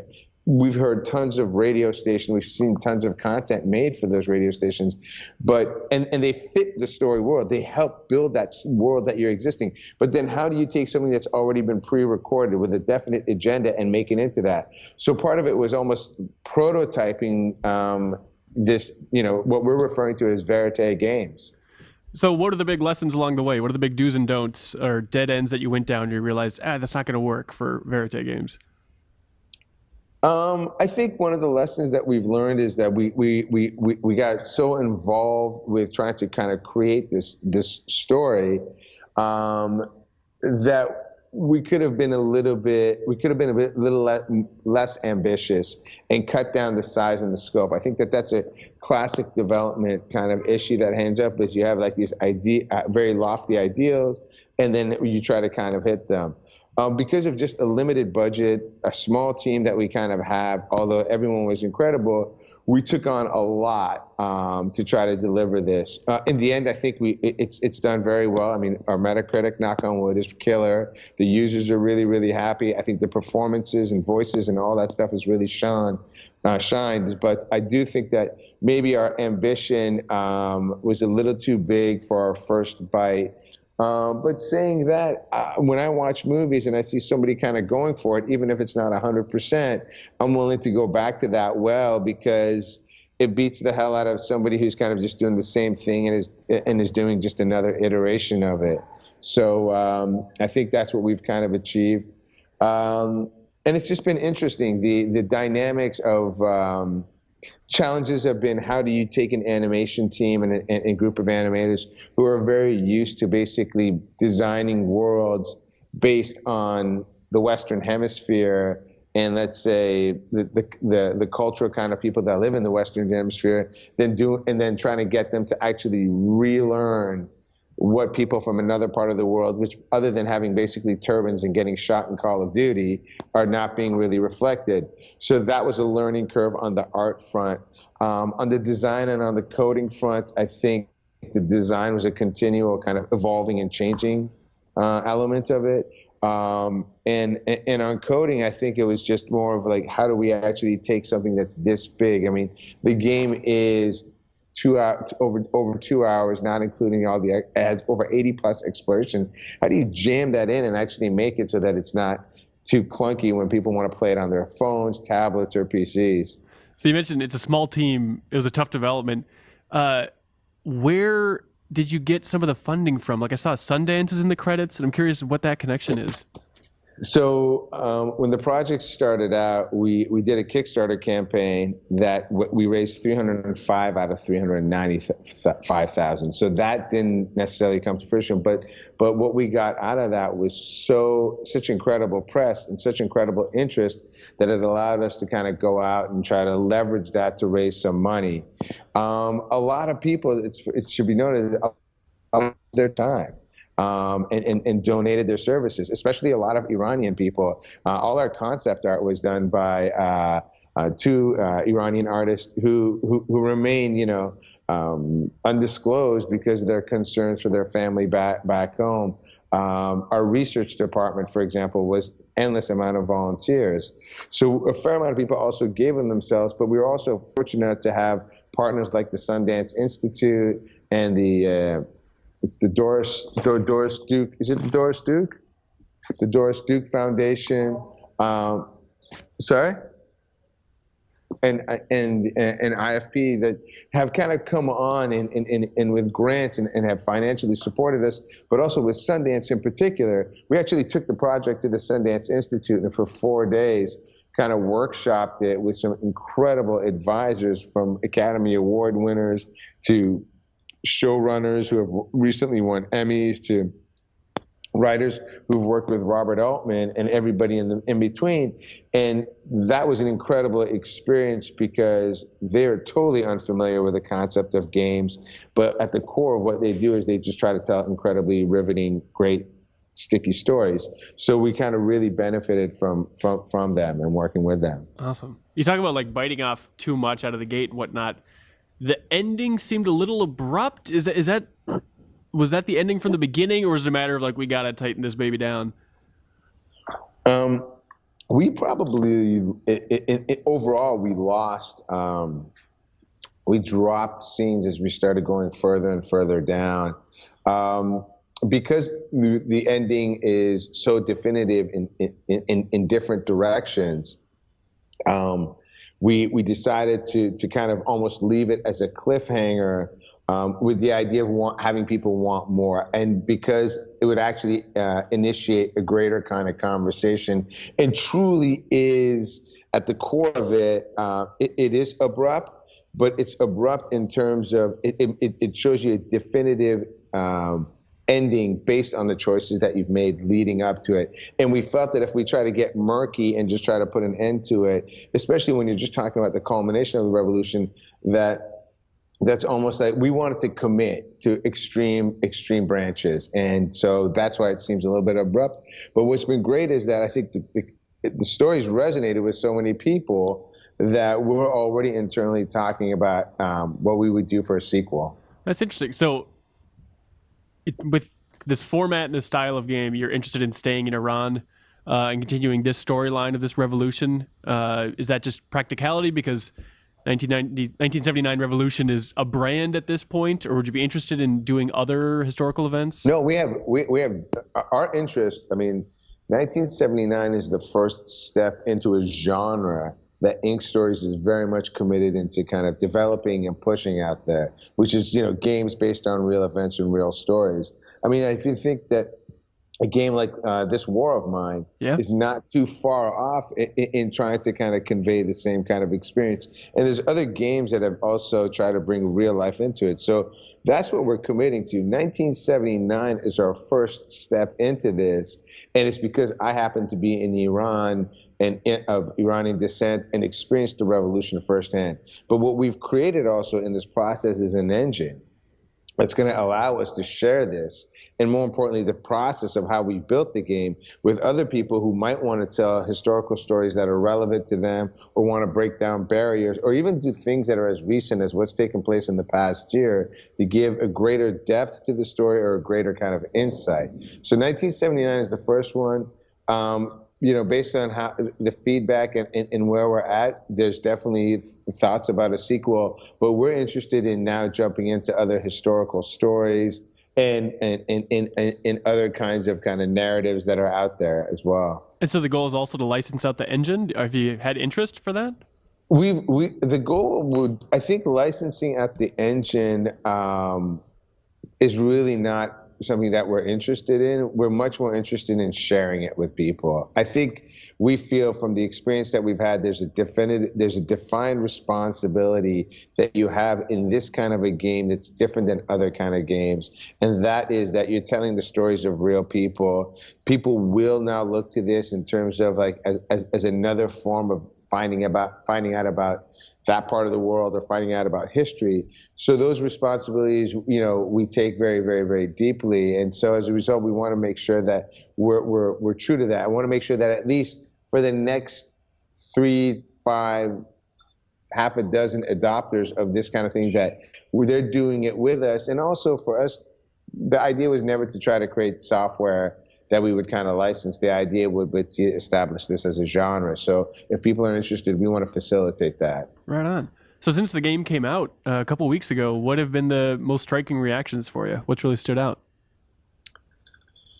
I think, it's the spectrum of reactions has been pretty intense, to be honest with you. There's no in between. It's love or hate, and that's coming from here, and it's coming from within Iran. People have the game, I think, overall has really resonated with players. I think that personal connection that I was alluding to really connects with people. I think gamers are also interested in just seeing a genre that they love get pushed into different directions. Obviously, the game got banned 2.5 weeks ago or 2 weeks ago in Iran. Oh, really? Yeah. So as a result,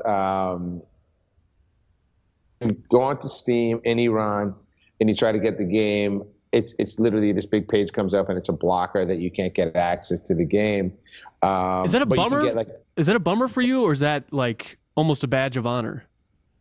I don't know. It seems like I can't catch a break. The games that I worked on earlier in my career got banned. The games I start doing personally now are getting banned. Maybe it's just me. I mean, I feel like if I start doing like a cat game, that's going to get banned somewhere for pissing off someone. So I don't know about a badge of honor. I mean, I think my real question is like, what's a government so afraid of that a video game can actually destabilize? And obviously, if that is a concern, then the real question should be, how strong is the foundation of a government or the Iranian Computer Association to ban the game? But saying that, Iranians are extremely bright and are going to be able to find ways of getting around it. The game's going to be coming out on iOS at the beginning of June. So that's going to open up other avenues for people to be able to get access to the game.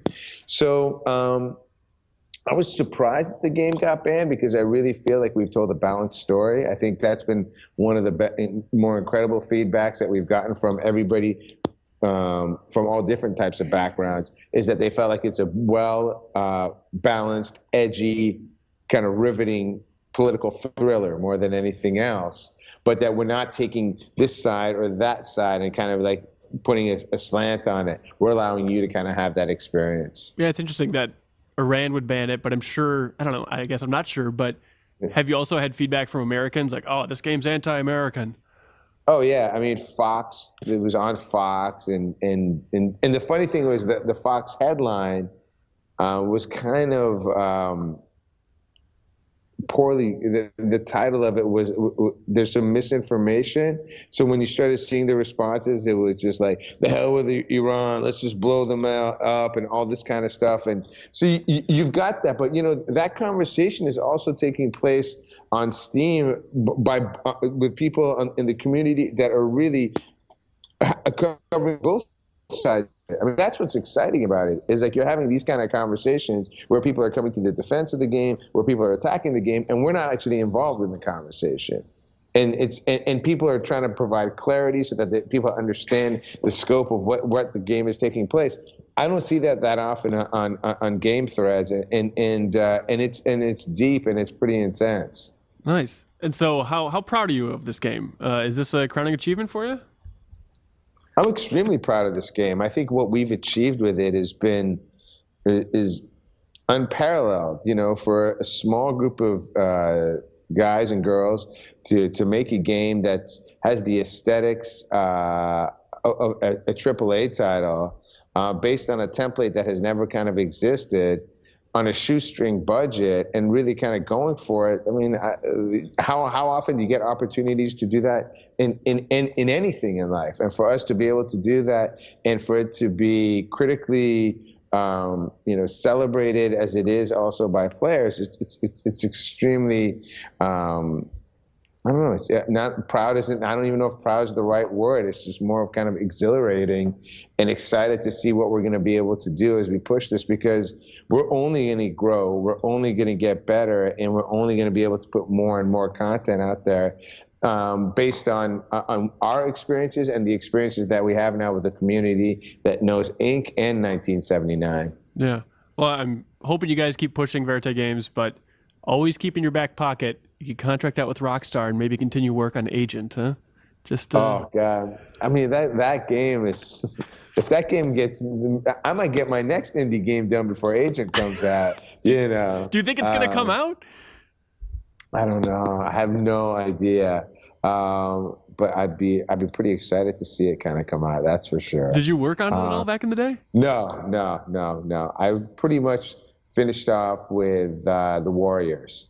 Okay, and that was right before the Agent time. And actually, I left Rockstar and immediately went on a 6-week trip to Iran and kind of drove all around the country. That had a pretty big impact in terms of having conversations with Iranians who had played a lot of Grand Theft Auto and their opinions on the game, which was just such a different message than what I was getting back here, which was everyone was so obsessed with like the violence and trying to ban this and ban that.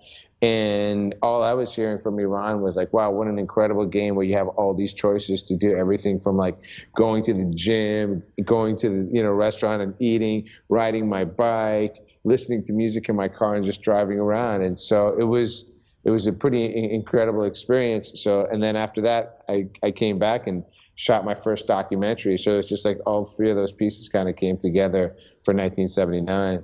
I'm curious with the Iranian reception to GTA. I've never really thought about this. Do they understand that there's a lot of parody going on there of American culture? Is that perceived Absolutely. Internationally? Okay. Absolutely, and I think that's one of the senses of one of the things that I kind of like about it. Like imagine being able to be in Iran and actually have that sense of humor applied to your own government, or the hypocrisy that exists in the administrative or financial infrastructure of your nation, of your country. So I think that element of it just shows on a meta level the ability to design without kind of any limitations, to create content without worrying about who's going to tell you what you can and can't do. And then on the game front, to actually be able to drive around in Miami, in LA, or in New York and be able to just choose what you want to do. It's not almost like there are missions there, but you never have to partake in them. Violence is a part of the game. You don't have to partake in it. And I think that freedom of choice is unbelievably powerful. Yeah, definitely. Before I let you go, I'd be remiss if I didn't get your thoughts on the Leslie Benzies situation with Rockstar. Have you been following that story? I caught wind of it. I don't even know where to start, to be honest with you. I think that's pretty complex. I think it goes way back. I mean, it's got personal and professional written all over it. But yeah, no, I have no ideas in terms of how that's going to play out. Right now, to be totally honest with you, my focus is just trying to make sure that we keep on going with what we're doing. Game development is not easy, as you know, and as probably many of your other guests can discuss, or can be very easy. But I think if you're pushing something that you truly believe in, truly kind of passionate about, it just doesn't. You've got to continually kind of push the message out to people. And I think that's what we really want to do is we're not looking to get accolades because we're making some kind of a game that has social impact. I don't believe in that. I think that's a bunch of bullshit. We're trying to make something that's really, really entertaining and really, really engaging. And in the process, trying to take the genre of the game that we've made and expand the platform. And I think if we just get people to take a look at it, if we just get more notoriety for people taking a look at it, it'll sell itself in terms of an experience. Yeah, right on. Well, hey. Yeah, and people are gonna say, "Oh, I didn't like this about it," or "I didn't like that about it." That's fine. You know what I mean? Like, you put it out there. I'd rather have extreme reactions or actually interaction coming in terms of comments than people actually not being interested. It's pretty easy to go around and kind of crap on elements of games that people don't like. And I think we see that all the time, and that's fine. I mean, I'm not opposed to that. That's how you're going to that's what's going to stay in a developer's head when they come to make that next iteration of the game. And we know that we haven't necessarily created the most perfect experience, but at the same time, we've created a cinematic story based on real people's experiences that has not just like making choices, but actually has the ability for you to take photos based on real events, has you navigating a riot. Do we do a slam dunk job of it?